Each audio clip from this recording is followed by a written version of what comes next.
orientation handbook, right? Perfect, excellent.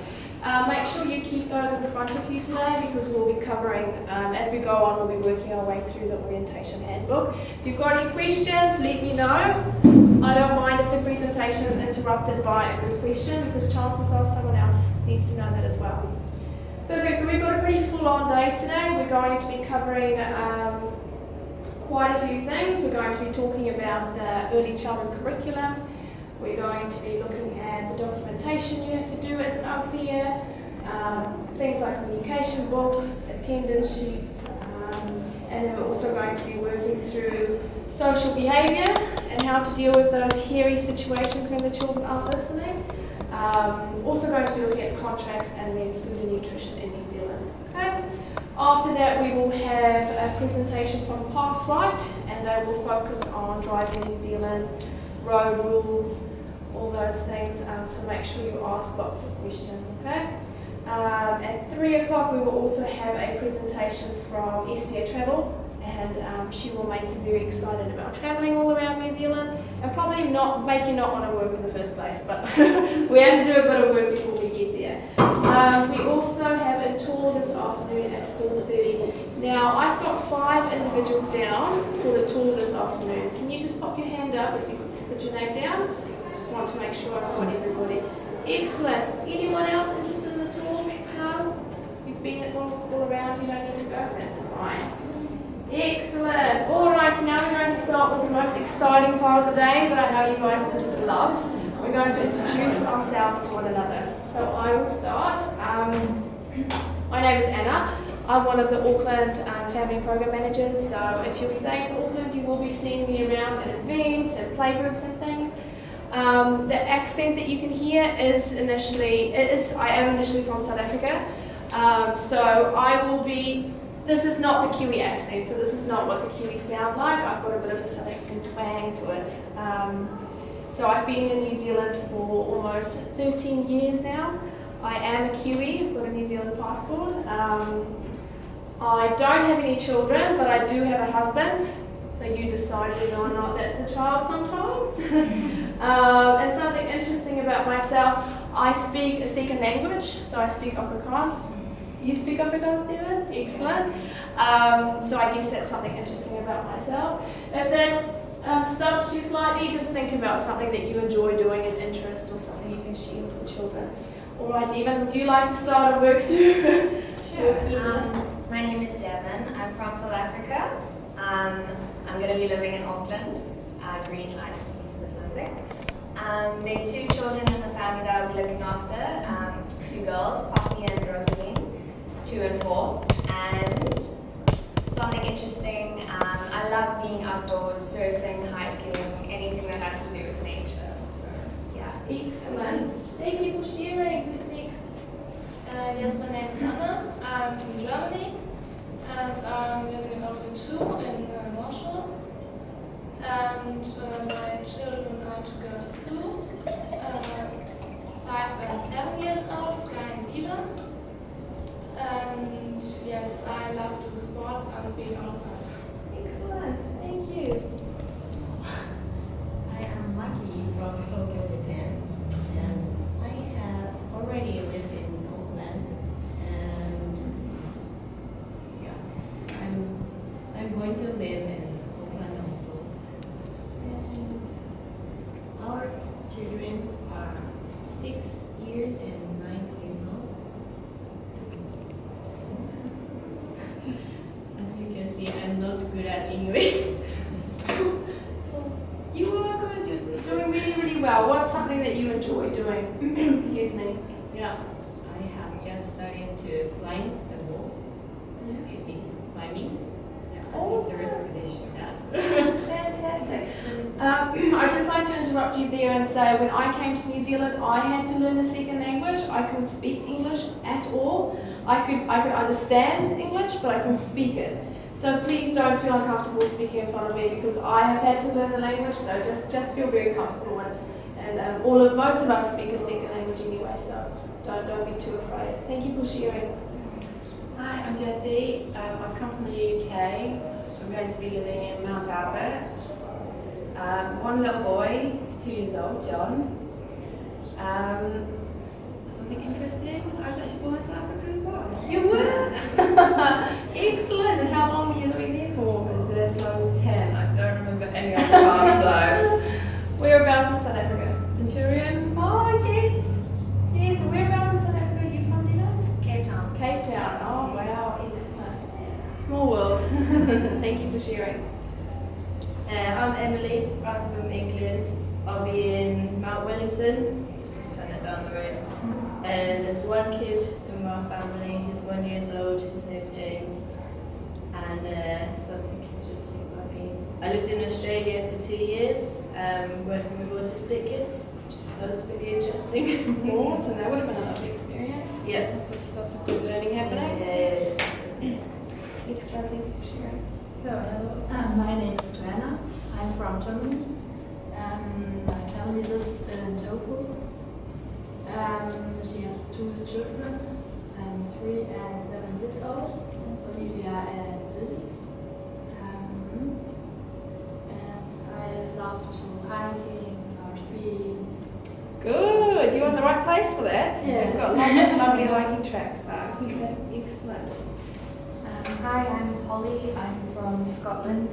I've got 2 boys looking after in Auckland. They're called Brandon and Liam. Brandon's doing years 4. Something interesting. I'm quite an adrenaline junkie. I like skydiving and stuff like that. So I'm kind of hoping to do some more of that out here. Oh, there's so much of that here. You'll have a good discussion with the lady from SDA. She'll be able to give you some good tips about where to do that. So, excellent. Thank you for sharing. Hi, I'm Katrin. I'm from Germany. I live in Swansea and I have to look after 3 little boys. They're half a year, 3 and 10 years old. And I love to be outdoors and do sports. Excellent. Fantastic. Thank you so much for sharing that with us. We have a nice small group today, so we'll be able to get to know each other a little bit better. Alright, so has anybody heard of the Maori language? Excellent, very cool. So today I'm going to be saying a few Maori words for you all to repeat and to get into the New Zealand swing of things. These are also in your orientation handbook at the front somewhere. I'll make it a little, but it is in there for you to refer back to in the future. These are really good words to use with your children, with your tamariki, especially your children under 5 who will be hopefully quite used to hearing these words and will be able to respond. Fantastic. So I'll start by saying the words and then I would like you to repeat it. Now bear in mind I do have a slight South African accent, so my pronunciation might not be completely correct, but I'll try my best. Okay, so the first one is kia ora. Can we try that one again? Ready? Kia ora. Kia ora. And that means hello, and it means thank you. So you can walk down the street and someone can walk past you and say kia ora. They might say kia ora back, or they might look at you strangely. Either way. The next one is ka pai e hoa. Perfect. That one means well done, friend. Okay, so if you make it through today, I'll say well done, friend. The next one is tēnā koe. That means hello to one. Tēnā kōrua. Hello to 2. Am I in your way? No, you're fine. Perfect. Tēnā koutou. Hello to everybody. Aotearoa. New Zealand. So have you all heard about Aotearoa New Zealand and all your pamphlets before you came over? Perfect. Te whareki. So that's our New Zealand early childhood curriculum. Etu. Stand up. Hopi. Hands on hips. E noho. Sit down. Tamariki. Children, and one of my favourite words, pipi. Baby. Whānau. Family. Kaiko. Teacher. Arua mai. It's okay, it's all good. Tina pai. Very good. Kia kaha. Kia kaha. Stay strong. So the first 6 weeks of your placement, you'll be adjusting to a lot of things, new family, new culture, new language. Kia kaha in those first 6 weeks, it does get better, a lot better. Ko mai te paki paki. Ko mai te paki paki. Give me a clap. Please don't do that today. And ka kiti anua e hoa. Ka kiti anua. Should we try that one again? I said it so fast. Ka kiti. Ka kiti Anua. anua. E hoa. E hoa. And that means goodbye, friend. Excellent. So I expect you all to memorize that just like that. Not really. But those are some fun words to use with your children, so make sure you familiarize yourself with it. All right. Fantastic. We are going to launch straight into our early childhood curriculum. As I start, it will be a lot of information all at the same time, but it will all sink in and make sense. So just keep listening and we'll get there. Okay, perfect. So the philosophy of Te Wharaki. Te Wharaki is an early childhood document, like I said before, and we use that. We use the document to work with children under 5. It's also very relevant to children over 5 as well. It links into our New Zealand primary curriculum as well. So it's very good to know all about it. Okay, so Te Wharaki curriculum is founded on the following ambitions for children, for tamariki: to grow up as competent and confident learners, communicators, healthy in mind, body and spirit, secure in their sense of belonging, and in the knowledge that they make a valued contribution to society. Okay, Te Wharaki is our curriculum document and integrates both care and education and planned and spontaneous experiences and activities for children under 5. It is described as a wharaki, as a mat. So if you think about a mat being woven in together, all the principles weaved in together, the principal strands and goals are woven together to support the children's learning and development. Alright, so Te Wharaki is based on 4 broad principles. The first one is empowerment. We empower our children to learn and to grow. We enable our children to take responsibility for their learning, their care. We develop and enhance their sense of belonging, identity and confidence, and we respect and value our children as individuals. Okay. Holistic development. All aspects of a child's development, cognitive, social, cultural, physical, emotional, and spiritual dimensions are all important. Okay. Each of these dimensions are interwoven with linked experiences. Activities are meaningful. There is opportunity for open-ended exploration to create warm relationships, and culture is recognized and valued. Okay. Family and community. The wider world of family and community is inseparable from a child. A child is never seen as an individual standing alone. Their whānau, their iwi, their whakapapa, and heritage are always important. So basically, the ancestry, where they come from, who they are, their parents, their grandparents, everyone is important. We respect each child's family and culture, and we make connections with these. Okay. Relationships. Relationships with people, places, and things are fundamental. Children learn through responsive and reciprocal relationships. They are active and interactive learning experiences. Okay, so that's a bit of a mouthful. Just let it settle. Move on to the next slide. Perfect. So what does all of this mean for you as au pairs and educators in New Zealand? This means that you must be attentive and caring as an au pair, mindful of the ways in which our children learn, the dispositions, which we will talk about a little bit later, and ensure that the experiences you are providing the children with are of a high quality. So what will this look like in practice when we are working with our children? So basically you'll get to know your children really, really well. Okay, so in the first 6 weeks you'll be spending a lot of your time getting to know your children, what they like, what they don't like, how they like being communicated to, how they communicate, and so forth. And therefore you'll be able to understand them and respond to them. Secondly, you'll be respectful of all children, encouraging their thoughts and ideas. Answer children's questions in a meaningful and accurate way. Even if you get asked why 50 times, make it meaningful. Provide learning experiences that encourage their interests, dispositions, and their passion for life. All right. You'll specifically support children through these 5 strands. These 5 strands or essential areas of learning and development arise from our principles. So the first one is belonging. So do you know me? Are you asking me questions? Are you getting to know me? Do you allow me to have a sense of belonging within the family or the play centre? Well-being, can I trust you? Do you meet my daily needs with care and consideration? This is about ensuring a child is protected and nurtured, their health is promoted, their emotional well-being is nurtured, and they are kept safe from harm.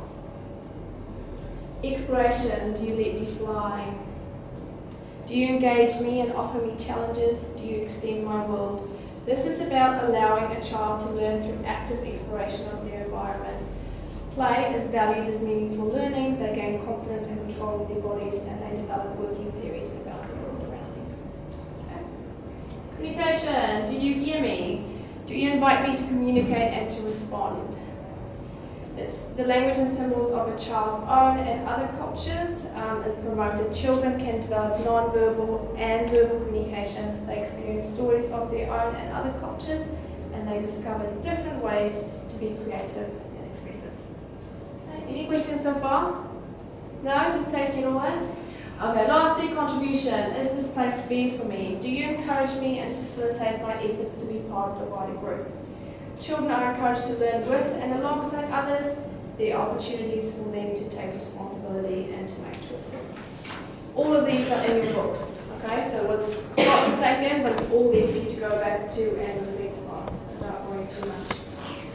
All right, so considering everything we just discussed, you will be documenting your children's learning. To document how you support your tamariki, and so remember tamariki means? Children, good stuff. To document how you support your tamariki and their learning and development, you will be writing learning stories. Have you all heard about learning stories before? Excellent, kind of. We'll be going through them now, so don't worry too much. You will write 1 learning story for every child under 5. Okay, you all have children under 5, don't you? Yeah. So you'll be writing 1 learning story for each child under 5. There are examples in your orientation handbook, but we'll be working through those as we go along. These examples in your orientation handbooks were written by OPs who have been OPs for a little while, who have written learning stories for a little while, so they are very good to have a look at. Learning stories are a fun way for kaiko. You remember what kaiko means?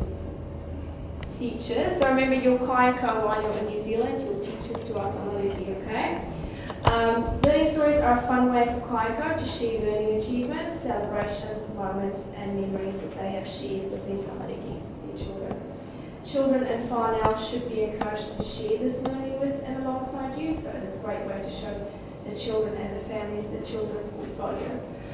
Here is an example of a child's portfolio. It's called our Millie portfolio, and this is what you would basically be putting together while you are on your placement.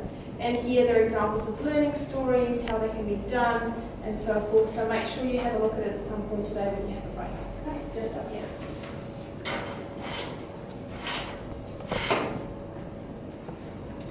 Perfect.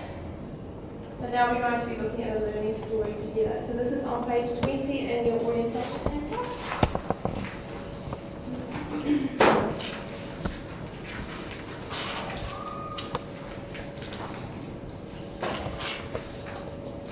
Alright, so this is a story written by Sarah, I think that's how I say it.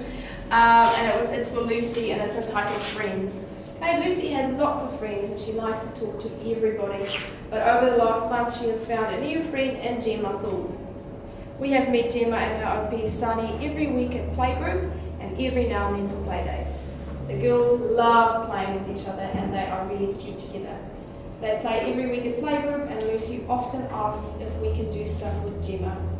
Every week after playgroup we have a play in the playground together after everyone else has already gone home. By doing this, we have started a friendship not only for us OPs, but of course the children too. We have been to playgrounds, we've been swimming, we've been to Willowbank, we have been at home, and we have done a lot more. You can really see that the girls like each other by the way their faces lit up when they see each other. By playing with the other people, Lucy learns a lot. A few examples are that she learns limits and boundaries of acceptable behaviour. So see, Sarah has linked it back to the to belonging that we discussed before by just putting it in the bracket. She is encouraged to learn alongside others, linked it back to contribution. She develops verbal communication skills for a range of purposes, linked to communication, and her play is valued as meaningful learning, and the importance of spontaneous play is recognised, linked to exploration. Okay. Then Sarah finishes her learning story off with saying, "We need to go from here. I will keep supporting Lucy's friendship with Gemma by having play dates together, meeting a play group, and maybe even writing letters to each other or drawing pictures for each other."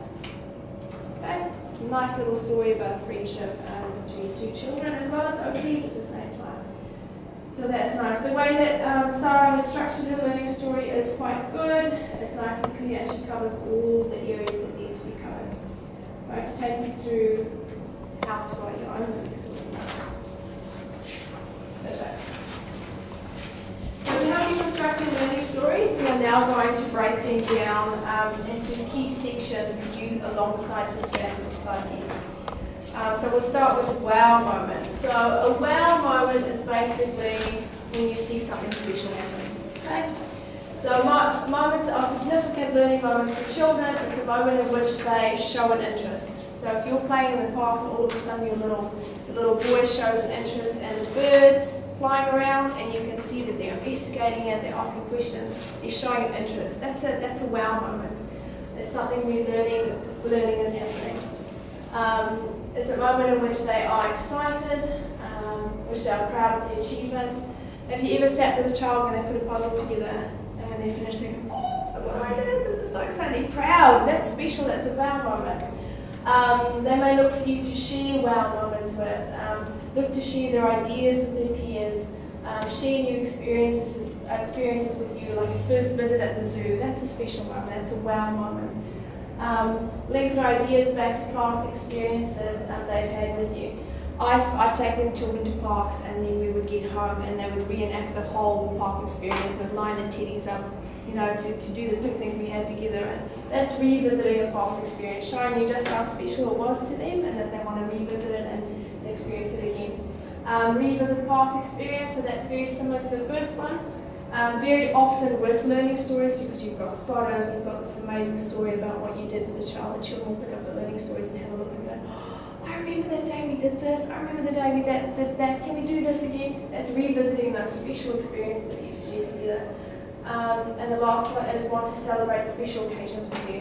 Birthdays, Christmas, any one of those. All of those are wow moments. Okay? Secondly, learning dispositions. What are learning dispositions? We all hold learning dispositions. They are the way in which we learn. They affect the interactions that we have and the interests that we hold. So as adults, we all know ourselves reasonably well, so we know how we respond in certain situations. I see myself as a reasonably social person, so I enjoy doing work with other people, doing teamwork. So I'm a social learner, so that's a disposition of mine. I like relationships and learning through that. So that's a disposition of mine. So you have to think about what dispositions you hold as we walk through this slide together. So examples of dispositions include courage, so being brave in a new situation. You may take your child to a play group when you start your placement, and they may be very brave and full of courage and arrive in play group and have no problem getting right into the learning experiences and making friends. They're showing courage, that's a disposition. Okay. Secondly, curiosity, exploring and discovering the world around them. May have a child who asks you why, but how, but why? They're showing curiosity. They're trying to take as much of the world around them in and understand and develop their theories. Okay, you may have a child who's playful. This child may have a sense of humour or be a little bit cheeky. We all know if you're them. Trust. You may have a child who always needs you to be close by until they can slowly move away from you and learn to discover the environment around them. So they have the disposition of trust. Perseverance. This child will continue to try, and even when things are challenging, this child will continue working on it. So for example, that puzzle example that I gave previously, some children may give up. You may have a child who will sit there for 45 minutes until the puzzle is done. That child is showing perseverance. Relationships. This child enjoys relationships with either adults or children. They often invite and engage others in their conversations and interactions. Okay, confidence. A confident child will often be the leader who will take charge and take responsibility. These examples are in your book on page 12. So make sure after today you reflect back on them. Next one, Kaiko strategies. Do we remember what Kaiko means? Yay, yes, it does mean teacher. Kaiko strategies are the ways in which we as Kaiko can extend children's ideas and encourage them to shine. It is important to nurture the interest that children share with you, as this will be the best way to motivate them to learn. Okay. So there are many different examples of Kaiko strategies. These are just a few, but we'll work through them just so you can get an idea of what we mean. Okay, so the first one is demonstrating. Okay, role modeling, showing children how to do a task. Okay. Second one, encouraging, praising. Come on, you can do it, or what you've done there is awesome. Keep going. I like how you did this. Scaffolding. An example of scaffolding is showing children step by step and assisting them when they need guidance. For example, the first time they're learning to put their shoes on. First time you're helping a child with shoes, you'll probably end up doing the whole thing yourself. Second time, they may at least be able to get their shoes. Third time, they may be able to put them on. So forth until they can do the whole thing themselves. So you'll be slowly scaffolding and praising them along the way, encouraging them to learn how to do it themselves. Reinforcing, I really like the way you put your toys away. I really like the way that you were listening to me before when this and this happened. Using that good reinforcing language to support your child to understand what they're doing is okay or not okay. Feedback and suggestions, giving the children ideas. How about you try this? Oh, but what about this? Questioning, using open-ended questions. I wonder what would happen if, how, what. Those nice open-ended questions that invite long answers instead of just those one-word answers. Co-constructing, working alongside peers to create something. For example, making an inside hut using sheets, working together. So again, should be on page 17. So you can refer back to those. Are those the correct pages? Perfect. So you can refer back to those as you go ahead. All right, let's put this into action. Enough of me talking. We're going to do a group activity. So what I would like you to do, turn to page 14 in your orientation handbooks. You will see a whole lot of photos with some lines on the side that you can fill in. We're going to do an activity where we put everything we just talked about into action. Okay. So what I would like you to do, there are some photos on the ground here, and I've got some group names on the board. So make sure you know which group you're in. What we're going to do is each group will come and choose a photo. It doesn't matter which one you choose, you can choose anyone.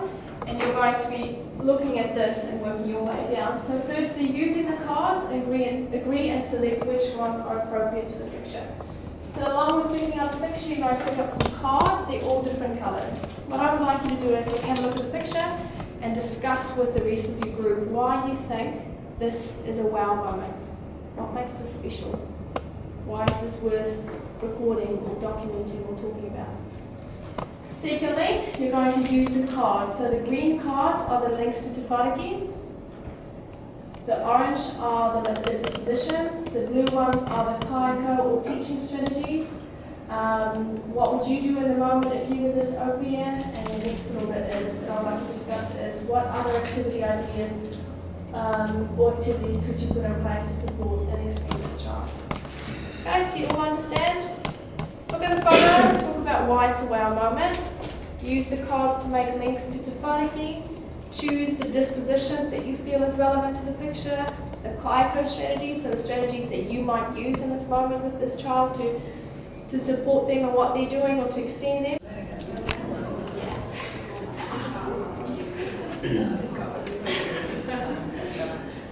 All right, so we all know what we're doing.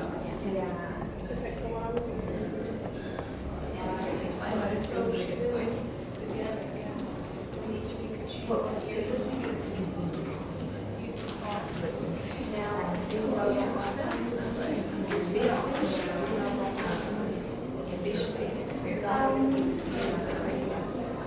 if you can justify why you think it lacks.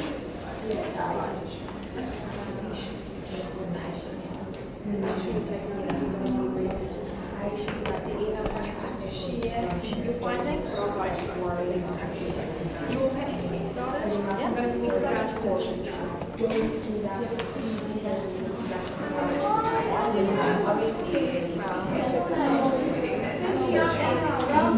Yeah, exactly.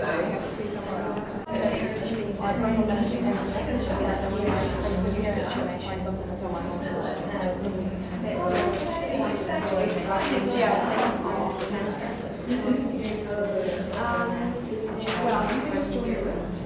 Are you all booked in digital? Yeah, just he's like showing you what he's done. Yeah, I think we'll be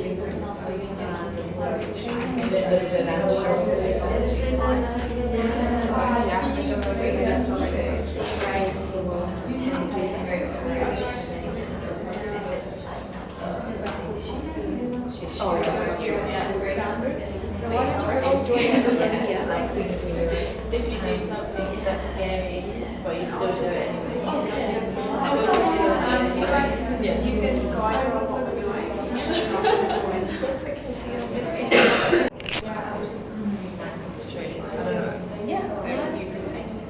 Moves through active inspiration. So yeah, it's not just theoretical, like this is how you do it. Yeah, just showing them what is the best and expanded and scaffolding thing where it's like each time you show them, so it's like every time they practice it, they move on to a further step. So like instead of just taking the braid off, and the next time they take the knot and the like knife out or whatever. This will make it easier for you. Yeah, definitely. And I think yeah.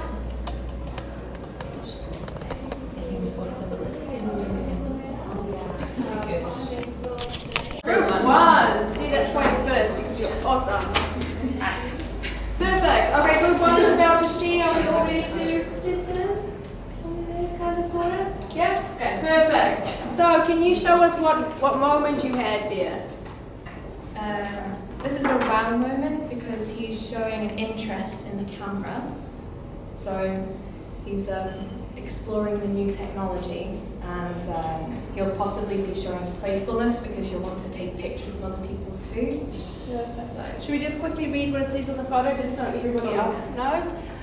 This photo was taken by the family and program manager on her monthly visit with Charlie as they shared a playful moment together with the OPM.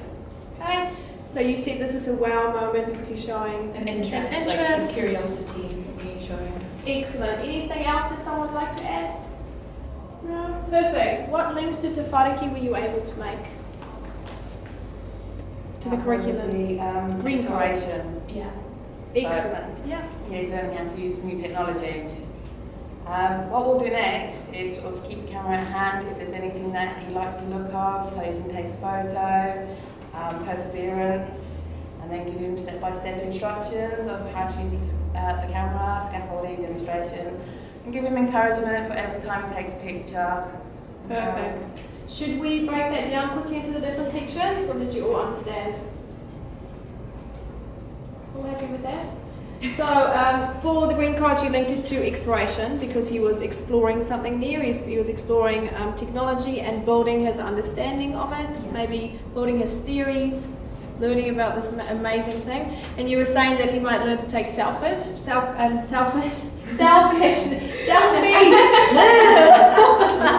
That did not want to come out.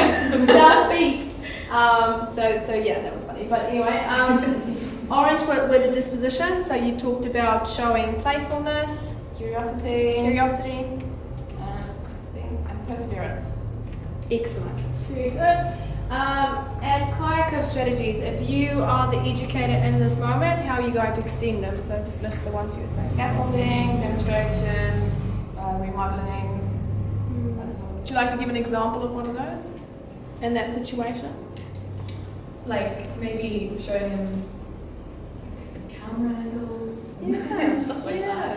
And it's like important because this day and age technology is always developing, so children are growing up with it. So it's like introducing them to all different Yeah. technologies. So.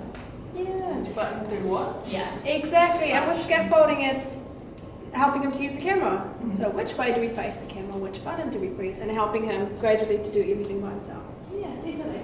Okay, so if you had this amazing moment with Charlie, how are you going to extend Charlie? What are you going to do next to extend his learning? Could take him to the zoo or something with the camera, and he'll maybe want to take pictures, and it'll help maybe create memories for him. And Yeah. he can revisit them. Yeah. So Imagine- it could even help him with his learning stories. Like he can say he contributed to it. Absolutely, and imagine how awesome it would be for him to take these photos, have this special person, his au pair in his life, printing them off because they're so amazing, sticking it in his portfolio and being able to look back at them and talk about them. Yeah. That is an amazing way to show this child that their work is valued. So perfect. Anything else? Would anyone like to add anything else? Lovely ideas, ladies. Thank you. First time anyone's ever added anything, and it was very positive. I like it. Any questions you've got for the group? No. All right. Let's give it a Spaceship. After spending half an hour of following the pattern and hammering in the nails. Wow. Very good. So why do you think it's a wow? He's made like an awesome little picture. Yeah, he's spent a long time He's on it. created something and yeah, he's put a lot of work into it and he's come and showed you. And I mean, look at that face. He's got a moment to go right. I'm proud that you took it out. So that shows that that's a wow moment. What links to the 5 years did you make with green cards? Oh yeah, exploration. Yeah. Because well, like he's spent a lot of time on it. You know, he's put a lot of work into it. He's been putting the pieces together, working out how it goes. He said he was following the pattern as well. Definitely. So And we talked a bit about learning about colours and shapes, so developing his theories on that. And we also talked about his interest in spaceships, because you made a spaceship there, so exploring maybe what a spaceship looks like and building his theory. So yeah, definitely. You made one other link as well. there was a couple of others. There was excellent. communication, Yeah. because he's communicating his interests in building and also in spaceships, Absolutely. and contribution as well. Excellent. Yeah. Because he's adding value, he's adding, showing off his work, yes, he's sharing it. Yeah, it could be that tomorrow he might take that to play centre in the playroom and show that to his friends, and might spark big, massive exploration in spaceships. It would be nice, definitely. Perfect. Orange cards, the dispositions. What links did we make? Yeah. We choose trust, courage, and curiosity. Perfect. Trust means if he doesn't trust us, he wouldn't show us what he made. Yeah. And next, curiosity, as you can see, he interested in creative something. Yeah, he's interested in sharing his ideas and creating this spaceship. He's interested in spaceships. He's interested in sharing. There's a lot of things happening, isn't there? Yeah. Yes, and courage means kind of he hesitates to show what he made Yeah. because of his face. Yeah. So it's that whole idea about when you produce something, when you've spent hours, making this beautiful piece of artwork, whatever it might be, having the courage to share that with others, that's what you mean. And that links back to your explanation of trust, because trusting that your OP will appreciate what you show them and share the joy of what you created. So very cool. Anything else that anyone would like to add? No? Okay. What about the blue cards, the Kaiko strategies? We choose feedback, scaffolding, and encouraging. Excellent. Would you like to choose one of those to give an example? Feedback, so we say, wow, good. Then encouraging, we can say, what about making another picture? Yes. I really like the way that you explored your interest in spaceships. So I really like how you used the shapes to make a spaceship. I wonder what other things you can do to, what other things you can use to make a spaceship. Yeah, definitely. Perfect. Now, if you were the au pair, how would you extend him going forward? What else would you offer him to extend? Maybe his interest in spaceships, maybe his interest in carpentry, maybe we talked about his dispositions. Which ones did you say you thinking about extending moving forward? Yeah, we could extend the creativity way which comes up. Yeah. So like you could give him other things that he could make and build, or you could explore the spaceship thing as well. Like, is he really interested in space? Does he want to be an astronaut? Is there an exhibit on at the museum about Yes. spaceships or something that you can take him? Yeah, definitely. Lots of things to show. Anything anyone like to add? No? Excellent. Perfect. Thank you for sharing. Last but not least. Alright, the troublesome group. Which picture did you have there? Okay, we have the picture of, it says Sasha's making a New Zealand favorite fairy bread at the All Playgroup to share for morning tea. Excellent. And why did you think this was a wow moment? We thought this was a wow moment because she gets a really great sense of achievement. So like, wow, I can actually make this, like, which is such a learning curve for them at that kind of age, because you're learning so many different types of skills. So yeah. Perfect. And the next is about keep the green cards. Okay, the first one was exploration. So they're showing an interest in wanting to make the bread for tea time instead of just letting the au pairs make them the whole time. So they're exploring the environment and learning to make it themselves. Different resources, they're learning about healthy eating, Yeah. lots of things there. Any other mixes about Yes, contribution, because she is in playgroup, so there are other kids, but she makes her own choices. Yeah, definitely. Cool.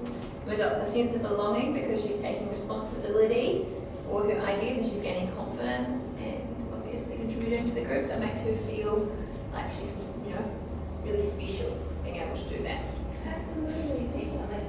And what about the next two dispositions, the orange ones? How are we going with that? Yeah, we got perseverance, so this is a skill that's not going to be easily learned for them at that age. It's going to be built on every single time they do it. So like, that means not explaining. It's like they're not going to learn the skill straight in one go. It's like they're going to build on it every time. That takes perseverance in order for the child to keep pushing through. Like if they don't understand how to hold the knife, or if they just can't get it right, they keep cutting the bread when they try spreading the march. So yeah, perseverance is really important. Definitely, it's a huge one. Good skill to have. Definitely. Yes, and confidence, as the same as I said before. She makes her own choices, and yes. So that was confidence? Yes. Yeah. So that almost makes me think of what you were saying before with the confidence, to take part, the confidence to do something. In a play centre or play group environment, there's lots of other people, and to have the confidence to take something on, to set that goal, that's pretty awesome. So that's what we want to take note of. Any other? It's a big challenge.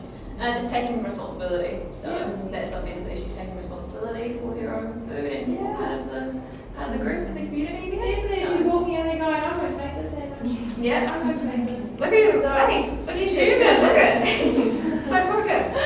Love it. Definitely.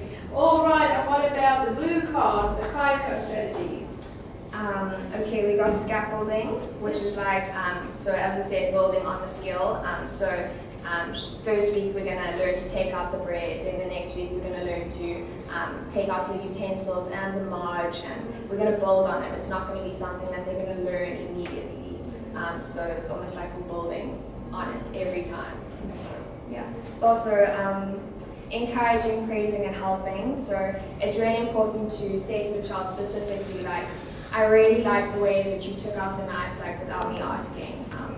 Like, be very specific when encouraging them, because otherwise they're just going to think, ooh, I did something good, but they don't know what for. Yeah. So yeah. Definitely, that's very important. Yes, and the feedback is very important too, because you say the children what he did, and with it we went for a thing.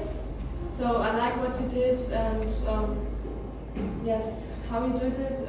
So I really like how you make your bed.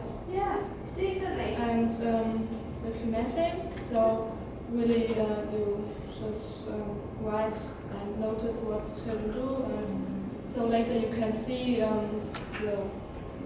timeline. I don't know. Definitely, the learning story, definitely. Yes. I think, Yes, the great story, I think. Sasha, was it Sasha could open that book and say, oh, check me out. I remember feeling really good when I did this. And so did my Althea. She was proud of me. I'm going to do this again. I'm going to take on something new again because look how good this worked out for me. So that reinforcing and revisiting. So definitely, documentation is a good one.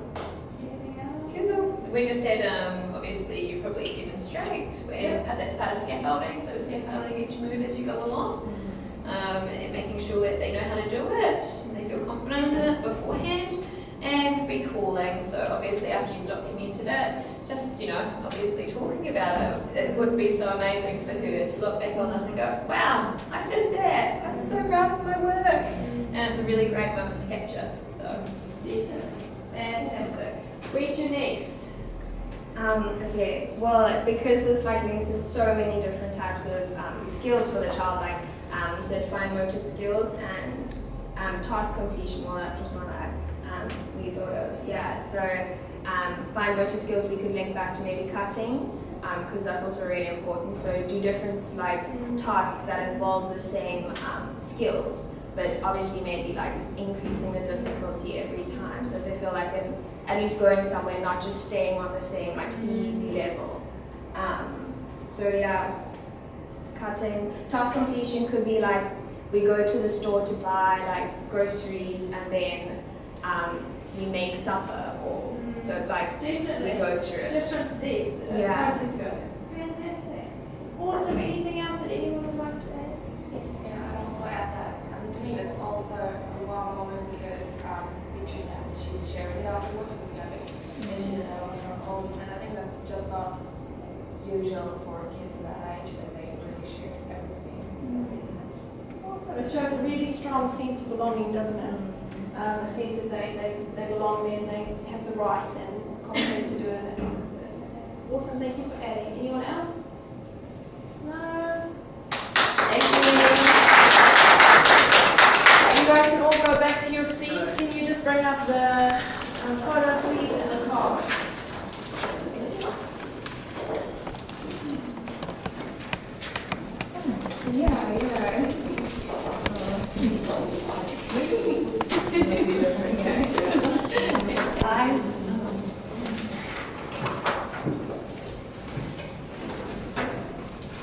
So how do we all feel now about learning stories and about how they put together?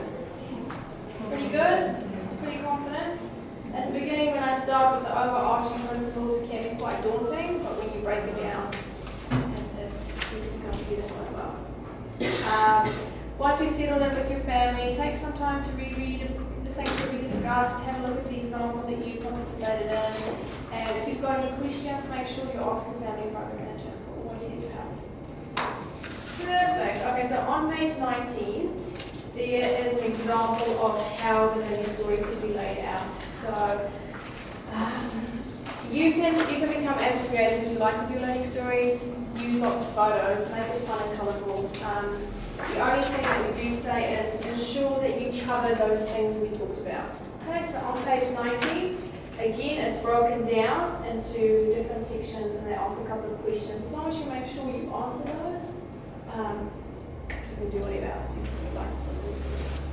Perfect. And be proud of your learning stories. Be proud of these beautiful moments that you're sharing with the children and share them with the family, share them with the children.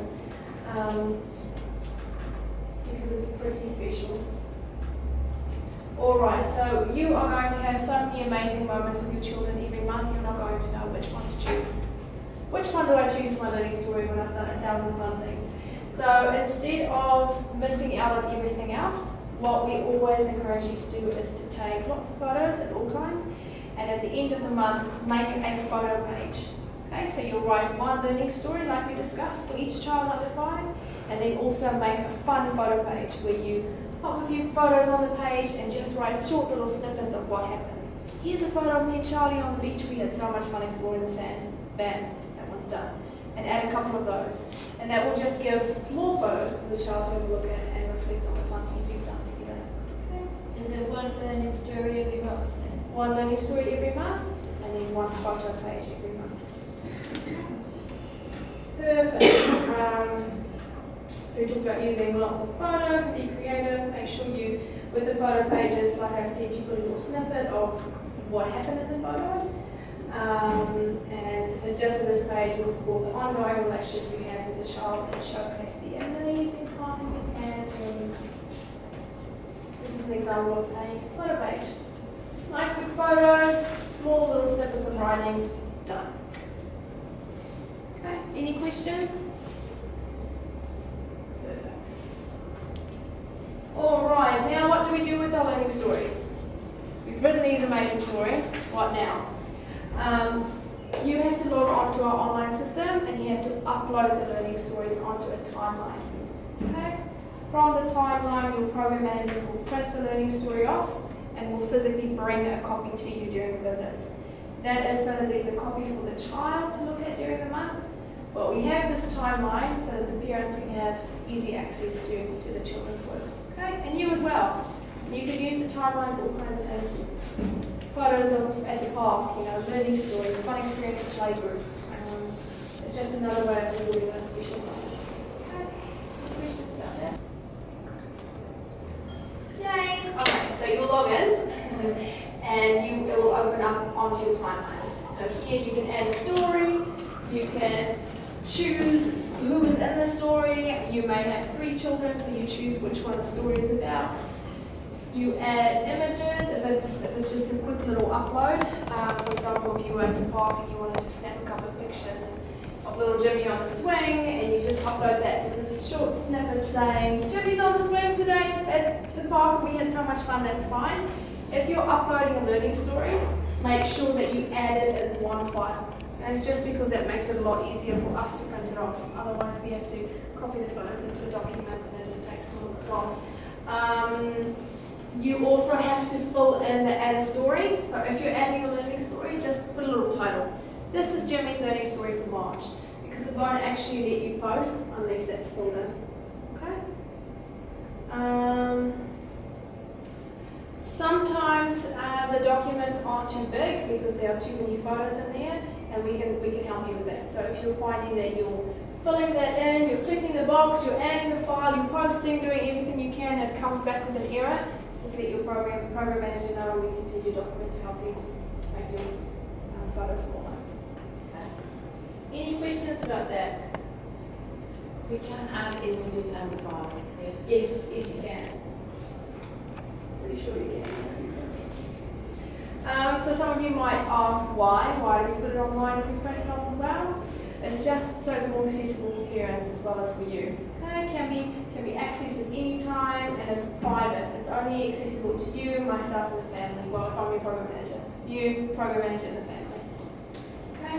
When your program manager comes and visits you every month, we take a little snap of what we're doing. We might be putting a puzzle together. We might be building a tower, whatever the case. Take a little snapshot, and we write a tiny little story about what we did today. Okay, so that goes on here as well. So if most parents are at work, they're having a terrible day, they get to log in and see that something fun happened with their child that day.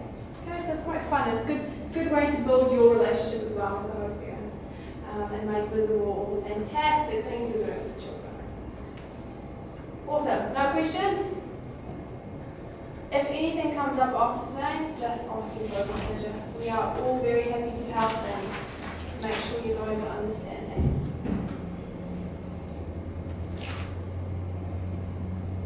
Alright, things to remember. While you are in New Zealand, you are all kayako to our kalahiki, to our children. This is a great way for you to show the children that you value their learning and your time with them while you are in Aotearoa.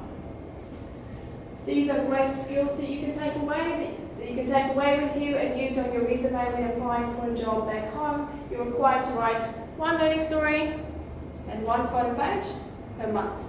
Okay? For children under 5. Remember that all photos and content used for the children's portfolios and on an online system needs to be appropriate. So make sure if there's a photo that you're not feeling very sure about, just check. Check with your host parents. Okay? Wonderful. It's a wonderful idea to include artwork into the children's portfolios. Just make sure when you include this beautiful picture of a butterfly that may not look like a butterfly, you put a little description at the top, just say, little Jimmy worked on a butterfly yesterday and this is what he made. Just so it gives more value and meaning to the work. And it's great to show the children the portfolios, so just to revisit those precious memories that you made together and see if they'd like to do it again or maybe extend on that. Cool. Any questions? All right, well, I'll wake you guys up a little bit by singing this song. Everyone, you want to come out with everyone?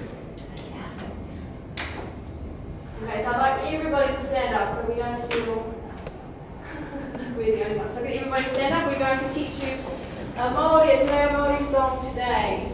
Perfect. Okay, so kina kina, feki feki is octopus, ika ika is fish, tuna tuna is eel, pipi is pipi, power is power, and kaimoana, he means food of the sea. Okay, perfect. We'll launch into it and then just see if you can join us and we'll just see if it's fun. I don't know if we can, so anyway, let's do it. We might do different movements. Yeah. We all have different backgrounds and different centers and so forth, different working environments. So we all have our own little dance moves, so you can choose. Very coordinated ones. Or make your own up. That's even more fun. Okay, ready? Rupa. Kena, kena, fiki, fiki, ika, ika, tuna, tuna, clippy, clippy, power, power, kaimoana, he. It's a fun little song. It's the fun party. Yeah, the children love it. Like, And they stick their tongues out and yeah, it's fun. So now I'd like everybody to try to sing along. Okay? This is a fun song to know. Try to do the actions too if you can. Yes. So kinder's kind of like a little shellfishy thing that goes like this. Yeah. Right. And then, yeah, octopus and then fish, eel, octopus. We do the same dance moves. Yeah, we're good. We're the same Coordinated. page. Okay, ready? We'll go slow. Urupa. Kena, kena, feki, feki, ika, ika, tuna, tuna, pipi, pipi, power, power, kaimoana, he. Very nice. If you forget the tune, YouTube. YouTube is your best friend. Go on there and sing it a couple of times and then you'll have it for your children. You're all ready for them. Perfect. Most of you under 5 should know this, it's quite popular. But otherwise you can always teach them yourselves. That's exciting. Fantastic. Thank you everybody. Thanks everyone. No worries. Okay, who is needing a break? Who would like some food? Some chill out time? Perfect. You guys have done awesome this morning listening to me talk. So now you can relax. For those of you who are going on the tour and who have money and would like to pay me, just pop up to your rooms now and bring your money and we can get all that stuff done. Otherwise, we will meet back here. I just want to check if they've done the morning tea yet. Yes. We will meet back here just after 10:30. Okay? 10:30, 10:35. So you guys go have a lovely break, have some coffee, have some water, just relax. Okay? Perfect. Thanks for listening.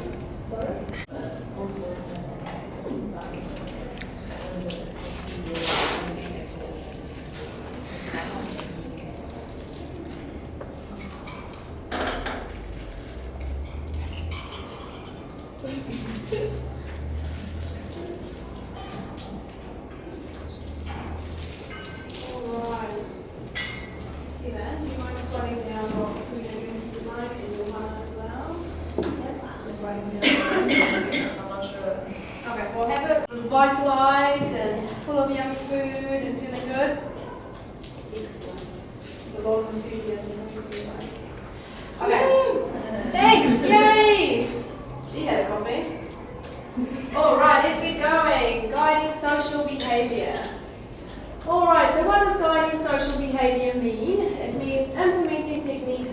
responses to help children learn appropriate and acceptable behaviour. What will this look like in practice? Firstly, you will get to know your children really, really well. We talked a little bit about this before. You will understand why your 2-year-old is crying, which you'll know them so well. You'll know how to respond to them.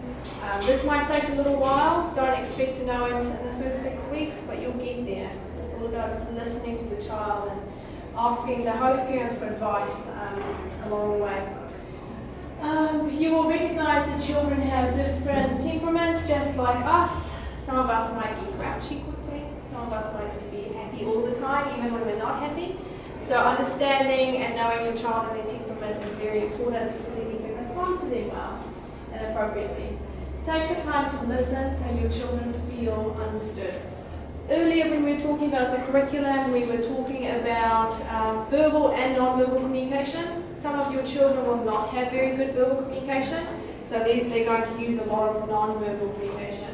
And you need to be able to understand what it means and how to respond appropriately. Take the time to talk with your host family about their parenting style. Control your own anger and frustration and remain really, really calm. If you feel that you're getting frustrated, maybe taking a step back is a good idea. Because the last thing you want is the child to realise that you're becoming anxious or annoyed, because that will just make the situation escalate, and the child will very often reflect your emotions as well, which you don't want to happen. Secondly, alright, when children's feelings are out of control, they cannot even begin to think how to act. So have you ever seen a screaming child throwing a tantrum in a supermarket? Do you think they can go, oh wait a second, maybe this is not appropriate? No, they're in that moment, they're screaming, they're so upset that sometimes in those moments you can't even get through to them, you can't talk to them. It's a matter of giving them a little bit of time to recover and then stepping in when you see that you're going to be able to get through to them. Tantrums are an outlet when a child's emotions bursts at the seams. They are no longer able to think properly. They need to calm down before they can deal with the situation. Always respond to feelings first. Listen to your children. Don't assume a child's emotions. Communicate with them to find out if they're angry. Are you angry? You sound really sad. Have I got that right? Help them label that emotion. Provide empathy. Listen and validate their emotions. Repeat a child's words back to them. I understand that you're feeling upset. That will enable the child to also understand that you're trying to make it better. You're trying to understand what they're going through, and to help them in the situation. It's getting really hot. Are you guys hot? I'm going to turn it down a little bit more.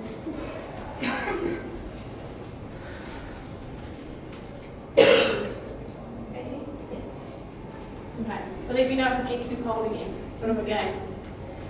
Alright, provide sympathy, provide empathy, listen, understand, validate their feelings. We covered that one.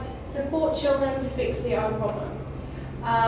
If a child is upset and you just say, yeah, that's fine, you can do this, you can do that, that may not be a solution for the child. Have you ever experienced where you've been really upset and someone comes along and they're like, it's fine, just do this? And you sit there going, actually, thanks, but that's not going to work for me. It's the same for children. So instead of giving them that hard, fast solution, focus on supporting them to come up with a solution that will work for them. Okay? Takes a little bit of being patient and lots of communication. Alright, so now we're going to do another fun little group activity, because I saw how much fun you guys had earlier. And what I would like you to do in this group activity is to choose a scenario. Then I would like 2 of you to act it out, where possible. This one I think it requires 3 people, so maybe one of our lovely program managers at the back can participate. Yay! So read the scenario. It's also on page 29 of your orientation handbook. I would like 2 of you, or how many is required, to act out the scene, and then one of you to be the educator in the situation, to deal with the situation or to rectify the situation. And then we will all get together and have a chat about it and see how to do it better. Perfect. So break up into your groups, and actually I can choose for you now probably to make it a little bit easier. Okay, so group 1. 1 can do number 1. Group 2 can do number 2 if you'd like to go with group 2 then. April, just because I think we, yeah, 3 needed, so you probably need 1 too. At any rate. No, 3 is okay. Yeah, you can just help out when you go. Okay, 1, yeah, 1, group 1 take 1, group 2 take 2, and group 3 take 4. Okay? So break up and repeat a little skit, and then we'll come back and we'll act out. The child's like, Including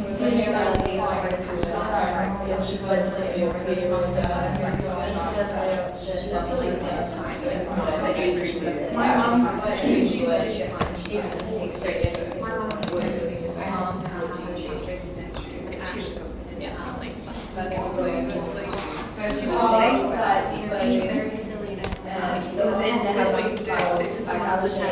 you guys want to that's still not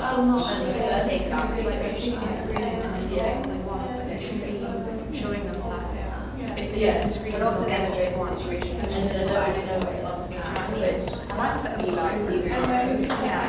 don't think it was very nice. Just wait a minute. But if you guys can all come and sit down, so we just make a space for them to do the skit.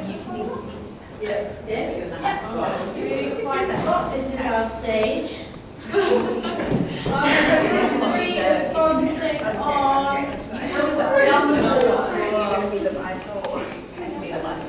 Now what we'll do is we'll let the groups act out the scenes, and you can stop when you're ready to stop, or you can say help if you need help, if you don't know what else to do. And we can just all give ideas. The purpose of this activity is just to think about these situations and find some different strategies. We had a good discussion here before about how children will all respond differently, what will work with one child will not work with another one. But in this situation, it's just about thinking about a few possible different ways of doing things. Yeah, give you some ideas. All right, are you guys ready? Yep. Okay, so explain who is who in the situation. Okay, I'm a parent, I'm a kid, and I'm not over there. Excellent. All right. Go ahead. Alright, so Mum's going to be going to work today. Okay, goodbye. But we're going to have an awesome day. Do some painting. Have some awesome snacks. Just going to give you a little bit of space now. Don't worry, she'll be back later. We're going to have an awesome day together, do some awesome stuff. Come and have a look at this awesome stuff we're going to do.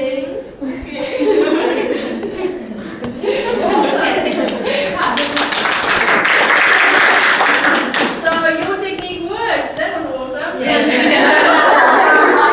Your child was hitting you, and you took a wee bit of a step back. You still encouraged, and that seemed to have worked. And then you redirected. Yeah. You gave them a warning that mum and dad were going, or mum was going. Then you reassured, gave them a little bit of space, and then you redirected them into another activity. Yeah. Perfect. So that worked well in this scenario. I'd be a bit nicer to her if she was like an actual child. Well, she was swinging pretty good at you. Okay, perfect. Any other suggestions? That's pretty much like trying to divert their attention. Like say we're going to have a really good day today, and then you can tell mommy all about it afterwards. You should love to hear. I've actually had one experience where I was taking the kids to play centre, and once she started crying because she didn't think to say goodbye to mummy. So we got to play centre, I've actually had to phone her mum just so that she could say goodbye. And that's quite sweet that you did that, because that's all she needed probably to move on to something. After that, she's fine. Awesome. Knowing your child, knowing what will work, and trying a few things.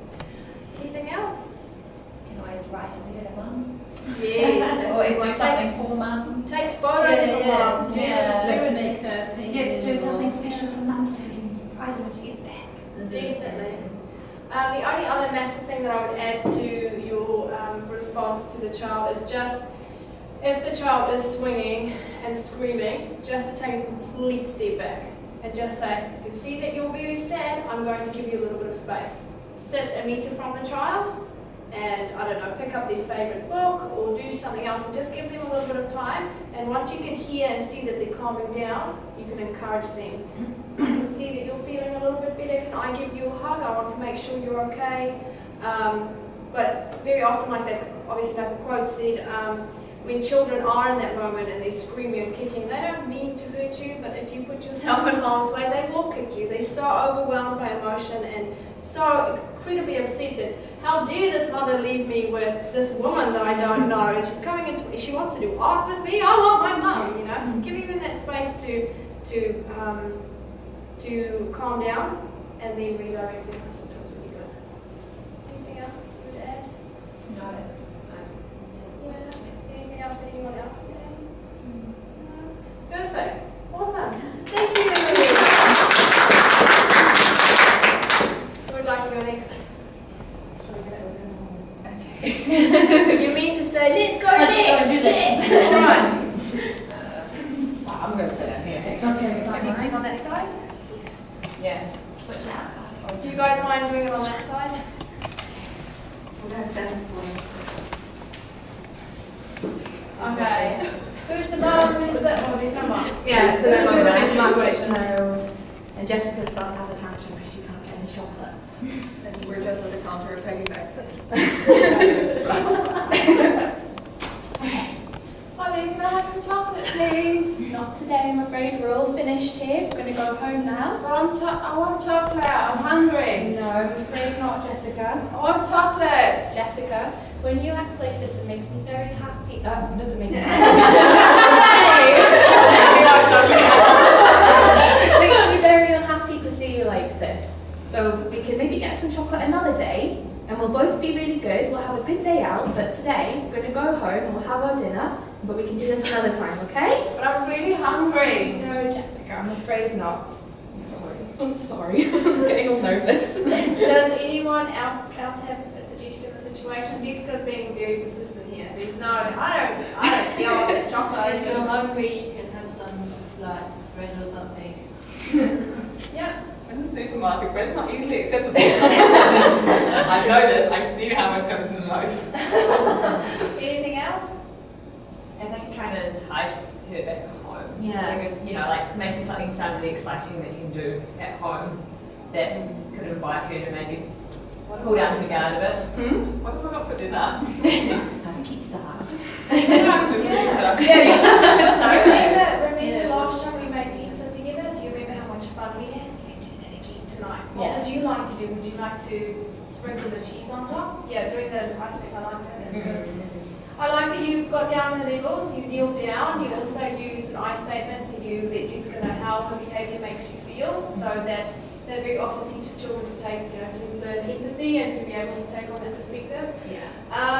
This is a really tricky situation. You can't give Jessica chocolate because what happens if you buy her chocolate today? She'll think she'll handle it and just guess what she wants. Absolutely, and you don't want this persistent child doing that. That's not good. And she's obviously not responding. So say for example, Jessica's now at the point where she's lying on the floor screaming.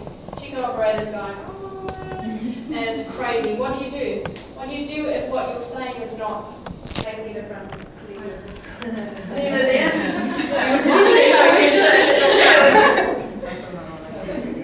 Yeah, like I say, usually do that. Say, oh, okay, no, okay. Fine. Sometimes it works. So I think that comes down to know your child. Yeah, know know what your you're child. doing. It sometimes works depending on the child. It You does, and know. they stop pretty quickly. But don't leave your child this morning. If it gets all too much, you're getting really flustered, this child is not listening to you, everybody's walking around, there may even be an old lady dropping you a comment as she walks past you, just leave your trolley right there, tell the checkout operator you'll be back later and take your child to the car. Very often they just need to be removed from the situation, maybe give them a packet of chippies in the car, and give yourself a break. Because it can just escalate. Children are so clever. They're lying there screaming, going, "Ooh, that lady's looking at me, that lady's looking at me," do some kicking, do some more teaching. So it's sometimes removing them from the situation. Could also work depending on your child. Yeah. I guess the main thing here is to prepare so that we don't get to this point. Yeah. This is hard. Yeah. So what can we do to prevent getting to this point? I guess what are some of the suggestions that you guys have? Not all checkout aisles have chocolate on them. That's right. Go down on So the know that. Fantastic. Go down the raisins and on the magazine. the magazine. Okay, what else? Get them like involved in the shopping trip. So like you've got your list, and like they can be putting things in the trolley, checking things off, and then they know what's going to be bought in the shops and what's not going to be bought in the shops, and they can see that chocolate's not on the list. That's fantastic. That's a really great suggestion, yeah. And also just, telling them the behavioural expectations before they go out. Yeah. It's really important to lay down what you expect of the child before you go on any sort of outing, Otherwise, we're going to end up having to go home and I really want to enjoy the shopping trip with you, so let's work together and you can help me with my list. So it's like fun for them. Otherwise, Yeah, you're just dragging make them around it the shops. really and exciting. And that there's gives nothing me in it for them. responsibility to focus on. I've got to be milk, I've got to be bread, Yeah, and I've got to yeah. get these, I was going to say Pringles, but that's one of them. This apple, I've got to get this. And oh my goodness, if I don't, this is my job. Yeah. You need to do that. So Kids that would love be this so stuff. That's focused. brilliant. Yeah. Why don't you put your apple on the counter so the lady can scan it or weigh it or whatever? Yeah, so leading that through planning ahead. If your child cannot read yet, because most of us will be working with under 5s, when you make a shopping list, cut some pictures out of the magazine. Get them part of that. Get them to make their own little shopping list with the pictures. You can do lots of fun things. I think that it also said, I might be wrong. No, it doesn't say that. It could be that it's around about dinner time. It could be that you It's just before dinner. just before dinner. Take your child to the supermarket before dinner. That's a good idea. Bad idea. Bad idea. When I go to the supermarket before dinner, I end up with double what I need. So making sure that you go at appropriate times. Times when a child just woke up from sleep, had something to eat, so they're not tired, cranky, hungry. So planning ahead. Anything else? Perfect. Awesome. Thank you.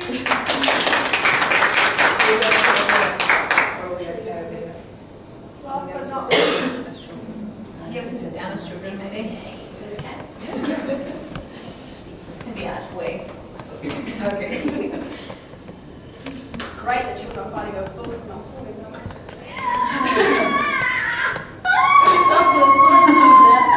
When you can't play together, nobody plays with this. And it isn't okay to bite someone. So, alright. I'm okay. The child who just bit is very calm. Sorry. Okay. Would you like to be bited? Yeah. Yeah. Perfect. Okay, any suggestions? Sorry, I'm a 2-year-old, so I'm kind of in a frustrated age where I can't communicate things properly. I wish all What do you 2-year-olds make could noises? articulate themselves like that. So I just make noises, I don't know how to share or ask for it, and I just bit instead. Right, so that you know the situation. This is my older brother. This is my idea. Perfect. So let's have a think about how everyone's feeling in this situation. So there's this magical book. It's just amazing. And all of a sudden, I want this book bad, really badly. But my brother wants it too, and I'm fighting. I can't tell him how I'm feeling. My brother's thinking, I'm thinking on the whole thing. I want to play with it. The fear is standing there going, who had it first? Who do I give it to? Someone got bitten. Who do I respond to first? You'd probably be better off talking to the older kid first, because they can actually they've got more comprehension of what you're saying. So you can explain to them like that you need to share nicely, and then you can deal with the younger kid when the younger kids calm down. Yeah, you could like try and show them that maybe we could read this book together, and like that's like encouraging them to share. And It's if like you can't share nicely, no one gets it. The only thing that I want you all to think about very carefully around the whole using the word sharing, if you take a book or a toy from one child and give it to the other one and you call it sharing, sharing could mean when I share, I lose something that I want. Where sharing should be a positive thing. So Having like say doing it together or taking turns. taking turns, yeah. So I would lean towards using taking turns. When you are finished, when she is finished, you can have a go. Or little Johnny, when you are finished with the toy, do you mind having a so-and-so turn? to empower them to make a decision. But let's go back to the situation. So we've got someone who just got bitten and someone who bit. Okay? So we talked about responding to the biter. Is there anyone who disagrees with that? Well, you said like prioritize your situation, so like what needs to be addressed first and what can wait till like they calm down and stuff. So first step would be separating, and then second step would be addressing the bite, to saying like address the situation very specifically. Like it's not okay to bite. We use our words because obviously she is frustrated, but she can't like articulate. That she can't articulate like words properly, so she's getting frustrated, so she bites and she acts out in violence, I guess. So let's go back to that quote earlier. She just bit because she's really frustrated, she's really angry, she's overwhelmed with emotion and anger and annoyance. Is she going to listen to you in that time? Nothing you say is Yeah. So it's a tricky one. If someone is hurt, the person who was hurt is the one you need to respond to first. This person, whoever started the situation, it's tricky because you just walked in on this, you turn your back for a second and this happened. You don't know who had it first. You don't know. But responding to the child who was hurt is always the thing you need to do first. If you respond to the child who bit the other child, you are reinforcing that behavior. So even though maybe that you're saying, that's not nice, you did that, you're reinforcing what they did because you're giving them the attention over the child who was hurt. So what I would do in a situation is if I walked in on that, I would always go to the victim. It's not a nice word to use, but the person who was hurt first, check if they're okay, and role model some of the language that will encourage the person who did it to realize what they did was not okay. So I would run over and I would say, oh my goodness, are you okay?